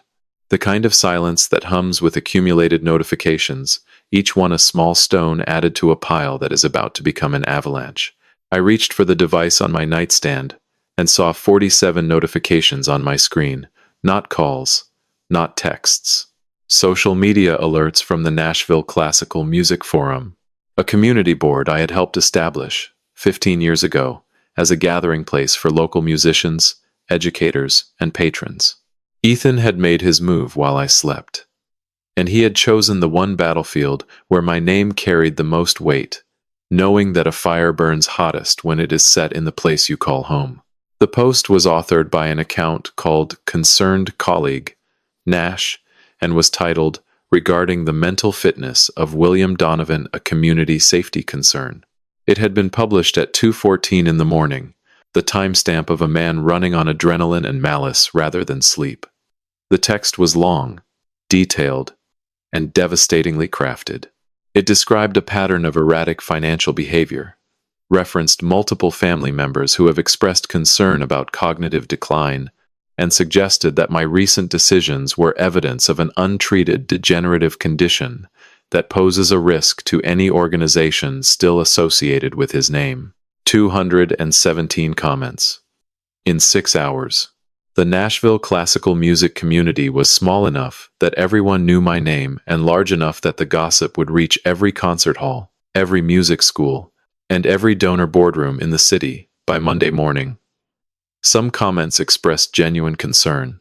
Others were clearly plants. Accounts with no history and no profile pictures using language that sounded rehearsed. One comment, from a verified account associated with Lancaster Music Group's PR division, suggested that any ongoing business arrangements with Mr. Donovan should be reviewed for legal liability. I scrolled through the responses with the clinical detachment of a man reading his own obituary. Then I saw her name, Rosie Donovan. My daughter had liked the original post, and 3 of the most damaging comments. She had not authored a word herself, but her digital thumbprint was there, visible, endorsing the narrative that her father was losing his mind. Whether it was out of fear of Ethan, or continued loyalty to the syndicate they had built together, the result was identical. She had chosen a side, and it was not mine. I closed the browser and opened my email. A new message sat at the top of my inbox, sent at 7:45 that morning from the law firm of Whitfield, Lancaster, and Associates. A cease and desist letter. 6 pages of dense legal language, threatening litigation. If I continued to defame the Lancaster family brand through reckless financial sabotage and unauthorized disclosure of proprietary business arrangements. The letter referenced the trust fund freeze, the canceled wire transfers, and most tellingly, my refusal to honor previously executed licensing agreements. They were treating the forged contracts as legitimate and daring me to prove otherwise in a public forum where my credibility had just been shredded. The trap was elegant in its construction. Ethan had simultaneously destroyed my public reputation and armed his allies with a legal framework that assumed the forgeries were real. If I reported the fraud now, I would be doing so as a man the community already believed was mentally declining. The cease and desist would be reframed as a restraining order against an unstable individual. Every piece of evidence I had collected would be dismissed as the paranoid ramblings of a man who could not accept his own retirement. I did not panic. A conductor does not panic when the timpani misses an entrance. He adjusts. He compensates. He trusts that the score will hold if the preparation has been thorough enough. I picked up the phone and called Rebecca Torres. She answered on the first ring, her voice carrying the crisp efficiency of a woman who was already 3 cups of coffee into her Saturday and had been expecting my call since the doorbell camera footage arrived in her inbox the night before. I saw the forum post, she said before I could speak, and I received the cease and desist at 6 this morning. They copied me because you listed me as your legal representative on the bank paperwork, which means they know you have counsel, and they are testing whether your counsel has teeth. Does she? I asked. Bill, I eat cease and desist letters for breakfast. This one is particularly bland. They are threatening defamation without specifying a single defamatory statement you have made. It is a scare tactic designed to freeze you before Monday's board meeting. The timing is not coincidental. We spent 40 minutes building the counter architecture. Rebecca would file an identity fraud complaint with the Davidson County DA's office first thing Monday morning, before the board meeting began. The forged licensing contracts, the doorbell camera footage of Chad displaying the documents, and the Nashville Symphony database records, showing unauthorized access under my credentials, would form the foundation. Margaret's emails proving Ethan's months-long impersonation campaign would be the walls, and the forum post itself, with its 2 a.m. timestamp and its coordinated plant accounts, would be the roof, demonstrating a pattern of premeditated character assassination timed to undermine my legal standing. One more thing, Rebecca added, her pen scratching against paper on her end. The cease and desist references your licensing agreements as binding. They have just admitted in writing that those contracts exist. If those contracts bear a forged signature, their own legal threat becomes evidence of their complicity in the fraud. Chad Whitmore did not just make a mistake showing you that document. He created a paper trail that connects Lancaster directly to the forgery. I felt the architecture of my defense solidify in my mind, each piece locking into place with the satisfying precision of a well-written fugue, voices entering one by one, each supporting the other until the harmony becomes irrefutable. Margaret called at noon. She had spent the morning screen capturing every comment on the forum post, cataloging the plant accounts, and cross-referencing their creation dates with the timeline of Ethan's licensing fraud. Every fake account had been created within a 48-hour window in late September, the same week the third licensing contract was executed. The coordination was undeniable. "The timestamps tell the whole story, Bill," she said, her voice carrying the steady certainty of a woman who had spent 25 years reading musical scores and knew how to identify a pattern. "He did not just attack your reputation. He pre-built the attack infrastructure weeks ago. This was not a reaction to the fund freeze. This was always the plan." I thanked her, hung up, and stood in my studio looking at the empty baton case on the shelf. The morning light caught the glass, throwing that same small rainbow against the wall. I thought about Monday, about the boardroom, about the 5 faces that would be staring at me, deciding whether 30 years of service deserved a defense or a dismissal. The case was ready. The evidence was organized. The witnesses were prepared. All that remained was the performance. And I had spent my entire life proving that when the lights come up and the baton comes down, William Donovan does not miss his entrance. Fortissimo, the loudest dynamic marking in all of classical music. The point where every instrument plays at maximum volume simultaneously, where the air itself vibrates with the collective force of truth being released from its cage. Monday morning was my fortissimo, and I was about to conduct it without a baton. The Nashville Symphony administrative offices occupy the 3rd floor of the Schermerhorn Symphony Center. The elevator doors opened onto a hallway that smelled of lemon floor polish and fresh printer toner, institutional scents designed to strip emotion from the air and replace it with procedure. I walked toward the boardroom, my dress shoes making a measured rhythm against the marble floor.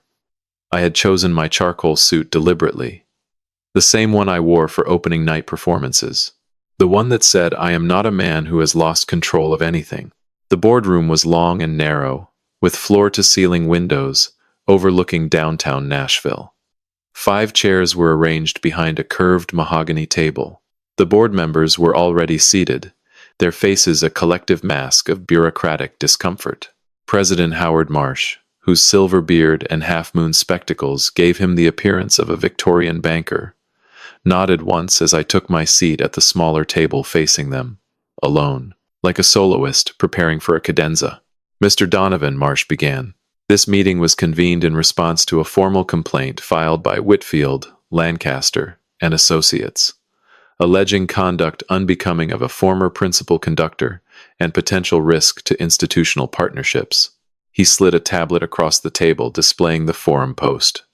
217 comments beneath the accusation that I was mentally unfit. Beside it, the cease and desist letter suggesting my erratic financial decisions constituted grounds for a credibility review. "The complaint specifically references your mental fitness," Marsh continued, "and suggests that recent behaviors indicate cognitive decline affecting your credibility as a representative of this institution." I sat perfectly still. I did not argue. I let the accusation fill the room the way a dissonant chord fills a concert hall, ugly and unresolved, begging for the consonants that only truth can provide. Then the boardroom door swung open, Margaret Chen stood in the doorway, silver hair pulled back with severe elegance, a thick manila folder pressed against her chest. She did not ask permission. She walked to the table with the same posture she carried for 25 years in the first violin chair, straight-backed and absolutely certain of her right to be in the room. If this board is going to evaluate William Donovan's mental fitness based on an anonymous forum post and a legal threat from a company under investigation for licensing fraud, she said, her voice projecting with the clarity of a trained musician, then the board deserves to see the complete score. She laid the documents across the table with methodical precision. The 3 forged licensing contracts bearing my signature in handwriting that did not match any legitimate document I had ever signed. Doorbell camera stills showing Chad Whitmore presenting the forged contract. Nashville Symphony database logs showing unauthorized access from an IP address registered to Lancaster Music Group in Austin. The timeline of forum plant accounts, each created in the same 48-hour window as the 3rd forged contract. William Donovan is the most musically consistent man I have ever worked beside, Margaret said, her eyes sweeping across the 5 faces. In 25 years, I never saw him miss an entrance, lose a tempo, or forget a musician's name. These are not the actions of an unstable man. She tapped the forum post's timestamp. These are the actions of a father who refused to be played. And this, she tapped the cease and desist, is retaliation from people who expected silence, while they forged his name across $150,000 in fraudulent contracts. The silence that followed was absolute, not deliberation. The ringing silence after a fortissimo chord when the audience has forgotten how to breathe. Dr. Patricia Okafor, the board's legal liaison, scanned the licensing contracts with narrowed eyes, then whispered something to Marsh. His shoulders dropped. The tension in his jaw released. "Mr. Donovan," he said, removing his spectacles. "Based on the evidence presented, this board finds no grounds to proceed with a conduct review. The complaint is dismissed." Dismissed. The word fell like a downbeat after a grand pause. Margaret caught my gaze and gave a single, imperceptible nod. The same nod from the first chair when the orchestra nailed a difficult passage. I stood, thanked the board, and walked out. The hallway stretched ahead like a clean page. I descended 3 flights with accelerating pace and emerged into the bright October morning.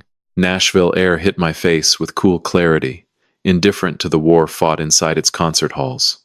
I pulled out my phone before reaching my car. One more call. One more instrument to add. A number written in Margaret's handwriting on the back of her evidence printout. A Franklin, Tennessee area code for a phone currently located in a nursing home on the outskirts of that small, wealthy town. Big Mama Lancaster. The woman who built the empire her grandchildren were burning to the ground. The woman who had been trying to warn someone about the rot for months, but had been systematically isolated from anyone who would listen. I dialed.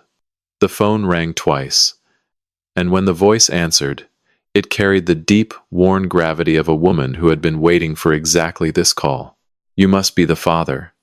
Her voice was a slow Tennessee drawl filtered through 87 years of cigarette smoke and boardroom battles, each syllable landing with the deliberate weight of a woman who had stopped wasting words sometime around 1970. "Margaret Chen told me you would call. She said you were the only man in Nashville stubborn enough to conduct a symphony in a burning building. I like that."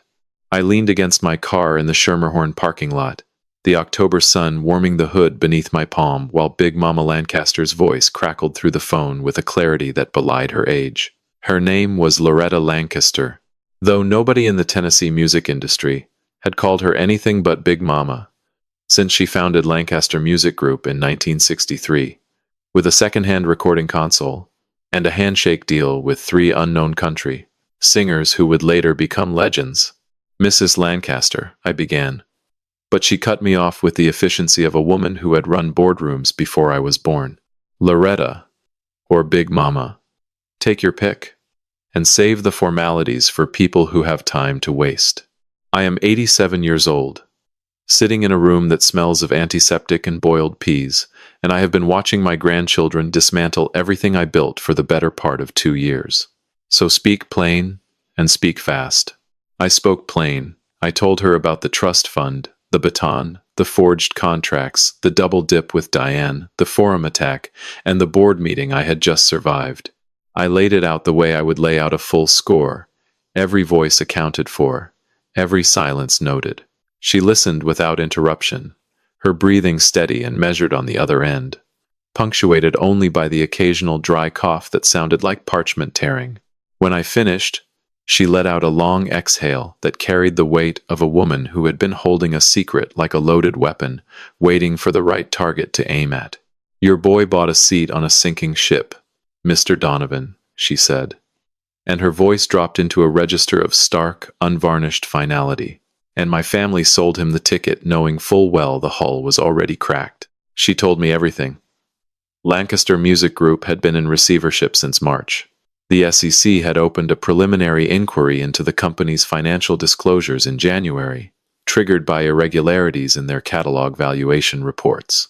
The shares Ethan had purchased with my $200,000 were not pre-IPO gold. They were worthless paper in a company that would never go public because it was too busy trying to avoid federal prosecution. "My granddaughter Victoria and her mother have been using the wedding as a distraction," Loretta continued, her voice tightening with a bitterness that was clearly personal. "Every dollar your son funneled in was used to shore up the company's operating costs while they restructured behind closed doors. The wedding vendors were never paid because there was never supposed to be a real wedding. It was a capital funnel, dressed in white lace." The irony was almost musical in its precision. Ethan had sold my father's baton, stolen my identity, destroyed my reputation, and alienated me from my own family, all to buy into an empire that was already bankrupt. He had traded everything real for something that had never existed. The aristocratic dream he leveraged his soul for was nothing more than a hollow stage set with no orchestra behind the curtain. "Why are you telling me this, Loretta?"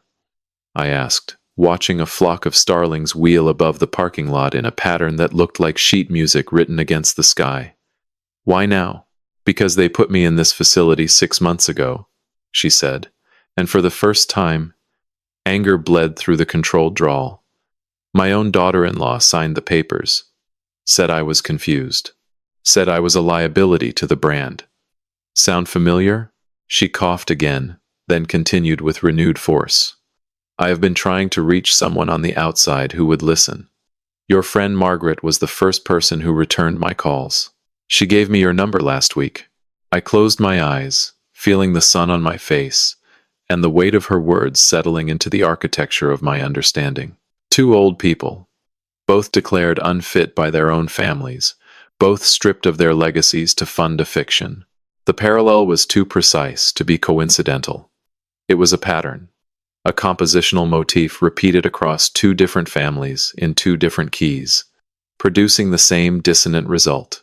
"I want to make a public statement," Loretta said. "I want the Nashville community to know that Lancaster Music Group is bankrupt, that the wedding was a fraud, and that your son was a victim of my family's con as much as you were a victim of his. But I need someone to carry the message. I cannot exactly hold a press conference from a room with a nurse call button." "I will carry it," I said. "But I am not going to frame Ethan as a victim. He made his choices." "Fair enough," she replied. "Then let us just burn the stage down together and see who is still standing when the smoke clears." I drove home with the windows down, the October air filling the car with the smell of wood smoke and distant rain. At my kitchen table, I composed 2 posts. The first was my response to the forum attack, a measured, evidence-backed statement attaching the forged contract images, the database logs, and a brief factual summary of the licensing fraud. No emotion. No anger. Just the score, laid bare for anyone with eyes to read it. The second was Loretta's statement, dictated to me over the phone in her slow, deliberate drawl. It confirmed Lancaster Music Group's insolvency, described the wedding as a financial staging event, and expressed her personal apology to anyone who had been drawn into the deception. I pressed post on both simultaneously. The blue progress bars filled and disappeared. The digital equivalent of a fortissimo chord, struck and released into a room that would never be silent again. Within an hour, the responses began. Within 3 hours, the original attack post had been deleted by its author. Within 6 hours, Margaret forwarded me a photograph taken by a Nashville music journalist who had driven to Franklin that evening. The image showed a small, weathered barn on the outskirts of town. A hand-painted sign reading Donovan Lancaster Wedding leaned against the entrance. Through the open door, I could count 12 folding chairs, a card table with grocery store flowers in a plastic vase, and a portable speaker sitting on a hay bale. The symphony my son had tried to conduct without me had collapsed into silence, and the silence was louder than any fortissimo I had ever performed. A coda is the passage that brings a piece of music to its conclusion. It does not introduce new themes. It resolves old ones, gathering the scattered voices of the composition into a final, unified statement that tells the listener the journey is complete. But unlike a symphony, real life does not end with a single chord. It fades into the next movement you choose to play. Rebecca Torres's office occupied the 14th floor of a glass tower on Church Street, the kind of building where the air conditioning hummed at a frequency that made your teeth ache, and the carpet was thick enough to swallow footsteps whole. I sat across from her on a Tuesday morning, 1 week after the board meeting, the Nashville skyline stretching behind her like a score written in steel and concrete. The paperwork between us was thin, 3 pages, but the weight of what those pages represented could have filled an entire symphony. "This is a total disinheritance bill," Rebecca said, her pen poised above the witness line. She was a woman of precise language and sharp suits, and she delivered this warning with the same clinical neutrality she had applied to everything since I first walked into her office. "Once I file this, Ethan and Rosemary Donovan are legally severed from your estate. No inheritance, no trust access, no claim to your pension residuals, your royalty streams, or any future proceeds from your intellectual property. There is no quiet reversal of this. If you change your mind next year, it requires a full competency review and a new filing." "I will not change my mind," I said. "File it." I signed where she pointed, 3 times, each signature steady and unhurried. The pen moved across the bond paper with a sound like a bow drawing across a cello string, sustained and resonant. I felt something lift from my shoulders with each stroke. A weight I had been carrying so long, I had mistaken it for part of my own skeleton. The second document was the establishment of the Donovan Young Conductors Fellowship. $212,000, the sum total of the frozen trust fund plus the recovered August deposits that Rebecca had clawed back through the force majeure clause in the venue contract. The fellowship would provide $5,000 per year for 4 years, renewable, to first-generation working-class students pursuing careers in orchestral conducting. Specifically, students from backgrounds where music was a luxury their families could not afford, but a calling their hearts could not ignore. "Your father was a pipe fitter," Rebecca noted, reading the fellowship criteria with a small nod of approval. "These kids will be pipe fitters' children." "My father did not work double shifts so his grandson could buy worthless stock in a bankrupt music company," I replied. "He worked so that someone, somewhere, would stand on a podium and make the air move. I am just making sure those hands belong to someone who deserves the baton." We shook hands. The documents disappeared into a filing system that would outlive both of us. I walked out of the building into the October air, feeling lighter than I had in months.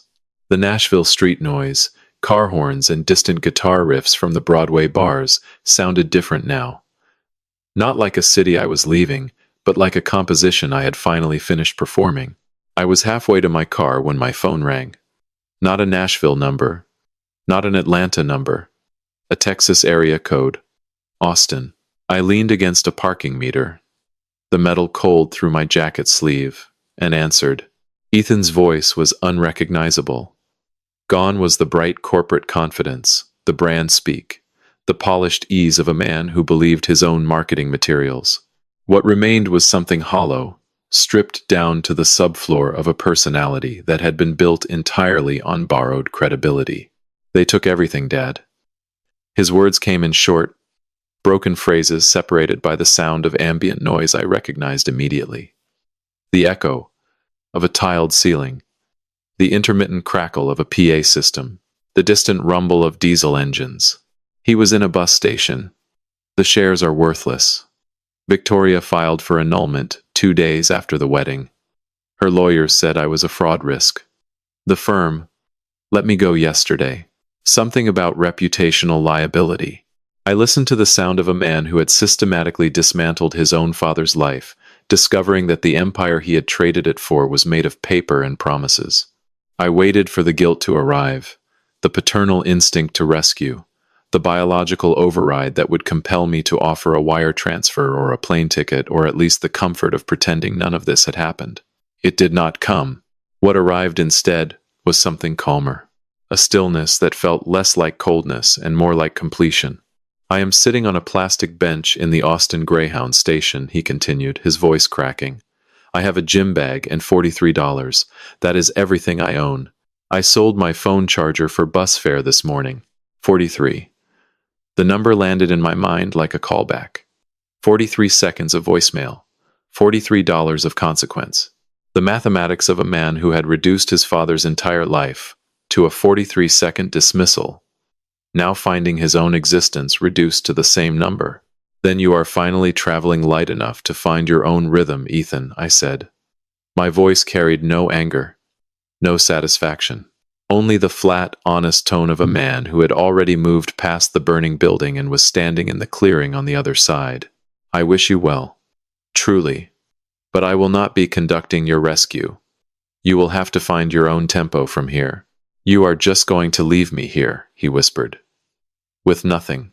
Nothing is what you left me with when you sold my mentor's baton for $6,800 and called it a stick, I replied.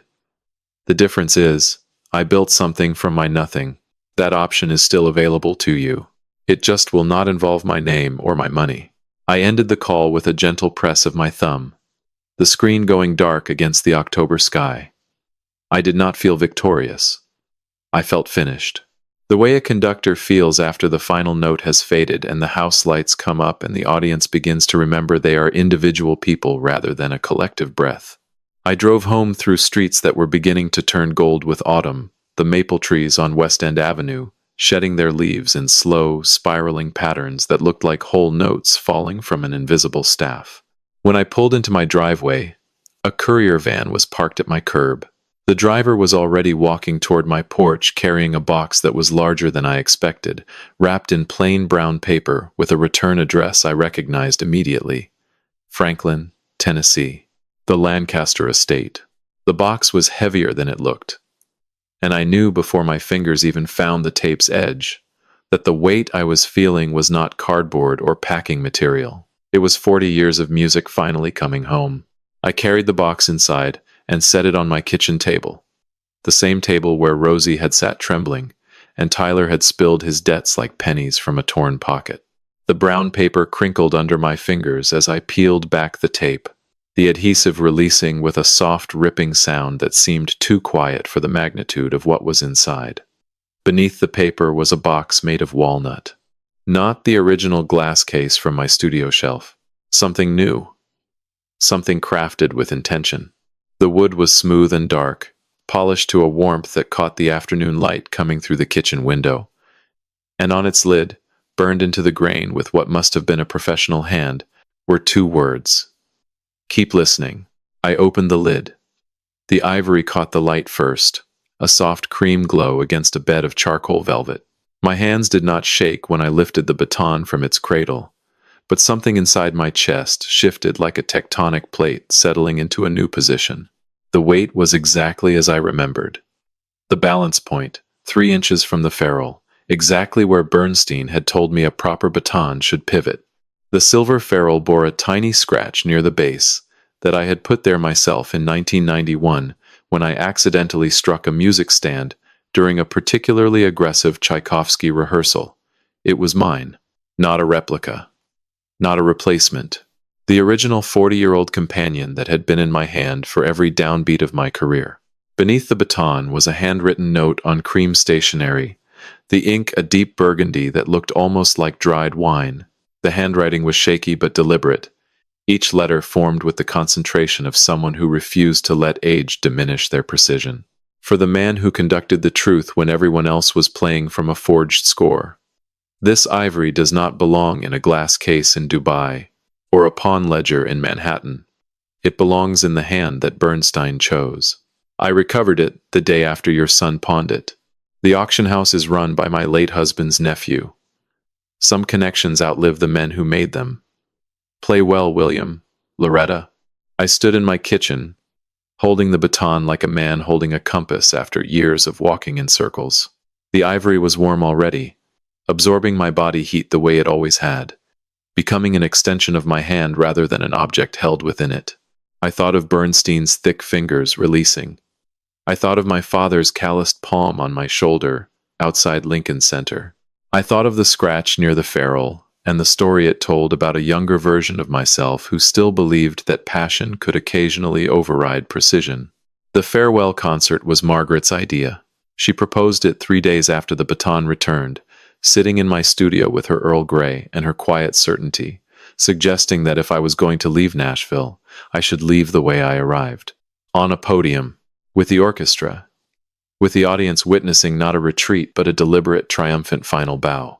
The Nashville Symphony Board, freshly chastened by their near miss with the Lancaster complaint, offered the Schermerhorn's main hall without hesitation. The program was my choice. I chose Beethoven's Ninth, the symphony that ends with a chorus singing about the brotherhood of man. The piece that took Beethoven his entire life to complete, and that he never heard performed because he was deaf by the time the orchestra played it. There was a metaphor in there somewhere about fathers and sons, and the things we create that outlive our ability to witness them, but I did not dwell on it. I simply prepared. The night of the performance, the hall was full. Every seat.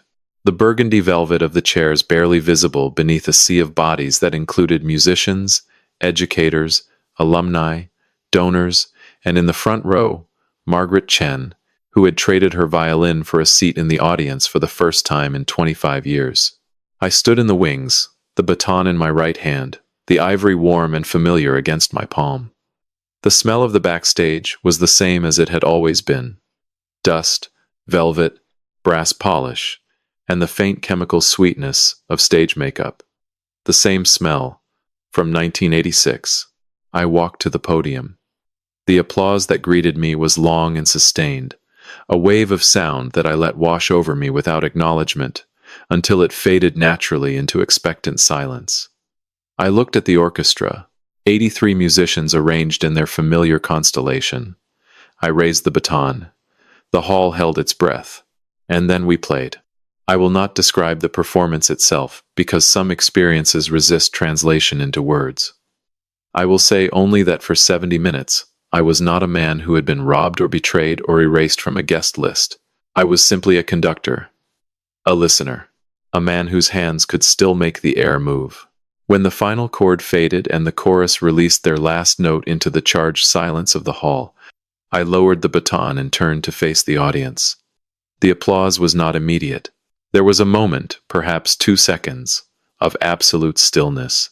The kind of silence that only exists in the space between a great performance and the audience's recognition that it is over. Then the sound broke, like a wave. I let it continue for exactly 30 seconds before raising my hand for quiet.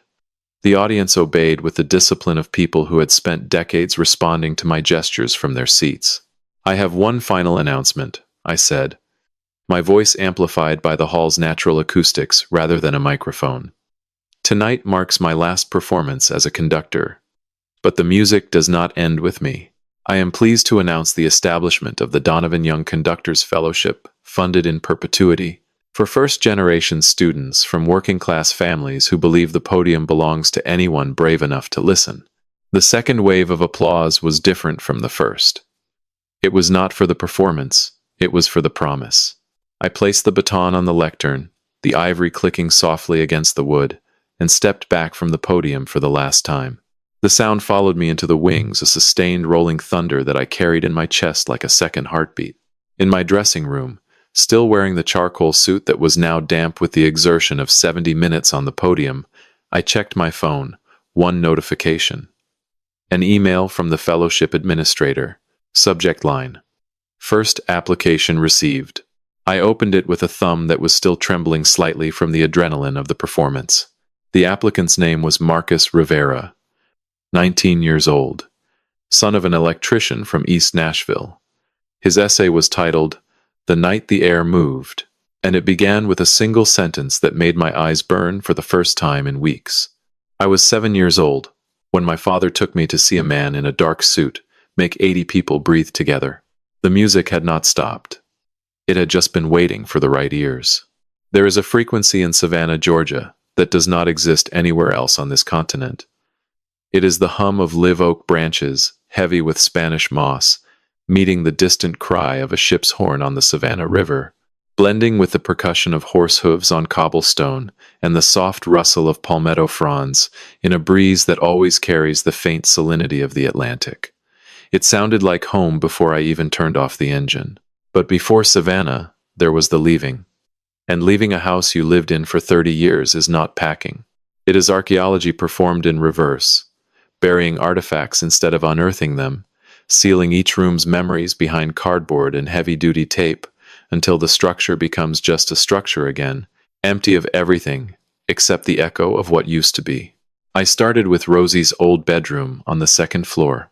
The room still smelled faintly of the lavender sachets she used to keep in her dresser drawers, a ghost of the girl who once practiced her scales in this space with the window open so the neighbors could hear. I was pulling the last drawer from her childhood desk when it jammed. Something was wedged behind the track. I reached in with 2 fingers and pulled out a small bundle of paper held together by a rubber band, so old it crumbled at my touch. Pawn tickets, 7 of them, dated between 2014 and 2017.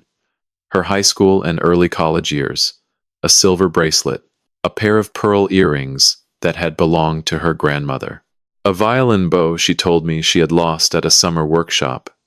Each ticket a small, quiet confession written in the impersonal ink of a transaction that should never have been necessary. The gambling had not started during the pandemic. It had started when she was 16 years old. I had been blind for over a decade. I fed the tickets into the shredder without ceremony. The machine hummed its indifferent funeral march, converting the evidence of my failure into confetti. I did not feel anger anymore. Only the muted recognition that some patterns are set so early they become invisible to the people living inside them. The last morning in Nashville. It was 6:15 in the morning, the sky still holding on to the blue-gray of pre-dawn, the air carrying the bitter smell of roasting espresso and the sweet chemical scent of industrial dishwasher steam venting from the back of the building. I pulled into the drive-through lane and waited behind a pickup truck with a cracked taillight. When I reached the window, Rosie was there. Her hair was pulled back under a green visor, her apron stained with coffee grounds and what looked like caramel syrup. She was thinner than when I last saw her, her cheekbones more prominent, her eyes carrying the specific exhaustion of a person working early shifts to stay ahead of a debt that never sleeps. She saw my face through the car window, and her hands stopped moving mid-pour. "Dad." The word came out like air escaping a balloon. Not a greeting. A surrender. 2 black coffees, I said. Large.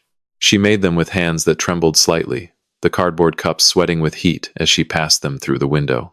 Our fingers touched for a moment, hers cold from the refrigeration unit, mine warm from the car heater. I handed her a $10 bill. "Keep the change," I said. Then I reached into the passenger seat and placed a printed bus schedule on the drive-through ledge. The number 4 line goes directly to the Community Counseling Center on 8th Avenue. They have a program. Free. Tuesdays and Thursdays. She looked at the schedule, then at me, her eyes filling with something that might have been gratitude or might have been grief. I could not tell the difference anymore. "Are you leaving?" she asked. "I am already gone, Rosie," I replied. "But you do not have to be. Get help. That is the last thing I will ever ask of you." I pulled away from the window before she could respond, the 2 coffees warm in the cup holders, one for me and one for the passenger seat that would not be empty for much longer. The Nashville skyline grew smaller in my rearview mirror, a gray silhouette against the brightening sky, until it was nothing but a memory tucked behind a layer of Tennessee hills. Savannah received me 3 days later, with the warmth of a city that does not ask where you have been, only whether you plan to stay. I found a small apartment on East Jones Street, a ground-floor unit in a converted Victorian with 12-foot ceilings and windows that let in the kind of golden light that makes everything it touches look like it belongs in a painting. I found Helen Park on my second Saturday. The Forsyth Park Farmers Market was crowded with the weekend energy of families and tourists, the air thick with the smell of fresh peaches and kettle corn, and the earthy sweetness of cut flowers. I heard her before I saw her, the deep, resonant voice of a cello rising above the market noise, like a prayer offered to no one in particular, and everyone at once. She was seated on a folding chair near the fountain, her instrument angled against her shoulder with the casual intimacy of a lifelong partnership, playing Bach's Cello Suite No. 1 with the effortless precision of someone who had performed it 10,000 times and still found something new in every phrase.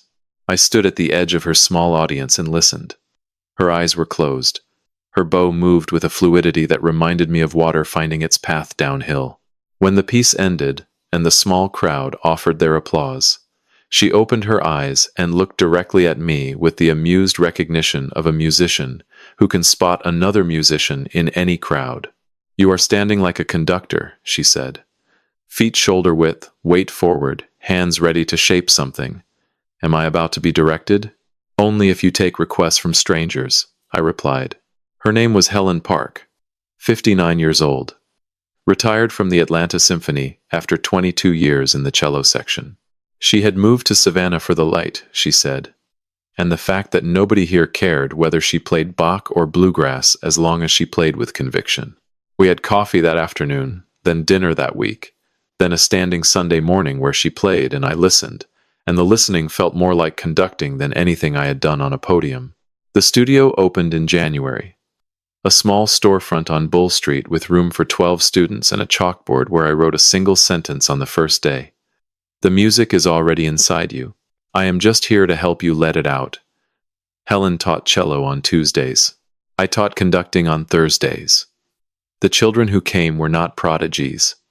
They were the children of dock workers and hotel housekeepers and restaurant line cooks, kids whose parents could not afford private lessons, but whose eyes lit up when they held a baton for the first time.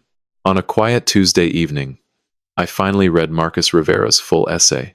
He described being 7 years old, sitting in the back row of the Schermerhorn because his father could only afford the cheapest seats, watching a man in a dark suit raise a white stick and transform silence into something that made his chest vibrate. He wrote about the moment the music started, and his father's hand tightened on his shoulder, the same gesture my own father had made at Lincoln Center in 1986. "I did not understand the music," Marcus wrote. "But I understood that the man making it was building something invisible that everyone in the room could feel. I decided that night that I wanted to build invisible things too." The circle was complete. The music had not stopped. It had simply been waiting for the right ears to carry it forward. Da capo, from the beginning. In music, it means to return to the opening and play the piece again, but with the wisdom of having already traveled the full length of the composition. You know where the difficult passages are. You know where the rests fall. You know which notes carry the weight and which ones are decoration. This time, I was not repeating the old composition. I was writing a new one, and the opening note was silence. Every morning at 6:15, before the Savannah heat builds its daily cathedral of humidity and the tourists begin their slow migration toward River Street, I drive the 20 minutes to Tybee Island.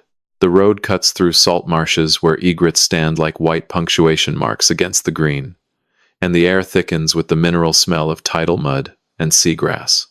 I park in the same spot every day, a gravel pullout near the south end of the beach, where the sand is coarse and the waves break, with a rhythm that sounds nothing like an orchestra and everything like a heartbeat.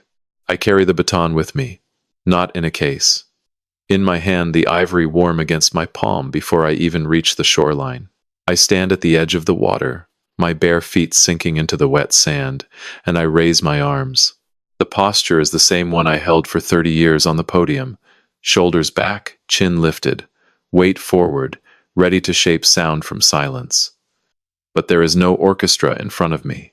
Only the Atlantic, only the gulls, only the vast, indifferent blue that stretches toward a horizon I can see but will never reach. And I conduct. I conduct the waves. I conduct the wind. I conduct the silence between the crashing of the surf and the cry of the birds. Nobody watches. Nobody applauds. And that is exactly the point. The music I am making now is not for an audience.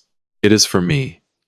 It is the sound of a man who finally understands that the most important performance of his life is the one nobody else needs to hear. Helen found me doing this on our third week together. She had followed me to the beach out of curiosity, standing behind the dune grass with her coffee in both hands, watching me wave a stick at the ocean like a madman. When I turned and saw her, I expected laughter. Instead, she was crying. Quietly. The kind of tears that fall when someone witnesses something private and sacred and recognizes it as the exact thing they have been searching for without knowing its name. "You are not crazy," she said, wiping her face with the back of her hand. "You are just finally playing for the right audience." Last Tuesday, an email arrived from Diane. The first in 3 weeks. Her tone was lighter than I had heard it in years, unburdened by the weight of a shared catastrophe. She had sold the Atlanta condo. She had blocked Ethan's number. She wrote, "For the first time in 30 years, I am not waiting for the phone to ring with bad news. I think that might be what peace sounds like." I read her words and felt a quiet gratitude for the woman I had once loved and failed, who had found her own version of the beach and the baton. We do not speak often, but when we do, it is with the easy shorthand of two people who survived the same storm from different lifeboats. The fellowship received its second major donation last month, an anonymous wire transfer from a firm registered in Franklin, Tennessee. I did not need to ask who sent it. Loretta Lancaster, 87 years old, and still conducting her own quiet symphony from a nursing home room that smells of antiseptic and boiled peas, was ensuring that the music would continue long after both of us were gone. The fund now held enough to support 5 students simultaneously. 5 young conductors from families where the word symphony used to mean something other people do. I think about what this journey has taught me, standing at the edge of the water with the baton raised and the wind pulling at my shirt. I think about the cost of loving people who see you as a resource rather than a person. I think about the years I spent believing that sacrifice without boundaries was the definition of good fatherhood, when in truth it was simply permission. Permission to be used, permission to be erased, permission to be reduced to a line item on someone else's budget. If you are listening to this, and you recognize yourself in any part of this story, whether as the father who gave too much, or the child who took without counting the cost, let me offer you the only lesson worth preserving from the wreckage. Love is not a blank check. It is a composition with structure and rests and boundaries that exist not to limit the music but to give it shape. Without those boundaries, love does not grow. It hemorrhages. And the people holding the wound are always the ones who opened the vein in the first place. I believe God allowed this trial not as punishment, but as revelation. Sometimes God removes the people we love from our lives so that we can finally hear the music we have been drowning out with our own generosity. Sometimes God lets the silence grow unbearable so that when the new song begins, we recognize it as grace rather than accident. And sometimes God places a stranger at a farmer's market with a cello and a smile that says, "You are not finished yet. You are just beginning the movement. You were always meant to play." So if you take anything from this story, let it be this. Protect your boundaries early. Do not wait until the concert hall is empty and the baton is gone to realize that the people in the front row were never listening to the music. They were just waiting for the intermission to raid the tip jar. Love deeply. Give generously, but never at the cost of the instrument God gave you to play. Your life is not a resource to be extracted. It is a composition to be performed, and you are the only conductor who gets to decide when the music stops. Thank you for staying with me through this entire journey. I would truly like to hear your thoughts. What would you do if the people you raised tried to silence the music you spent your whole life learning to play? Share your perspective in the comments below. If this story moved you in any way, consider subscribing so you will not miss future stories about family, legacy, and the courage it takes to conduct your own life. And remember, the music never stops. It just changes hands. Make sure yours are worthy of the baton.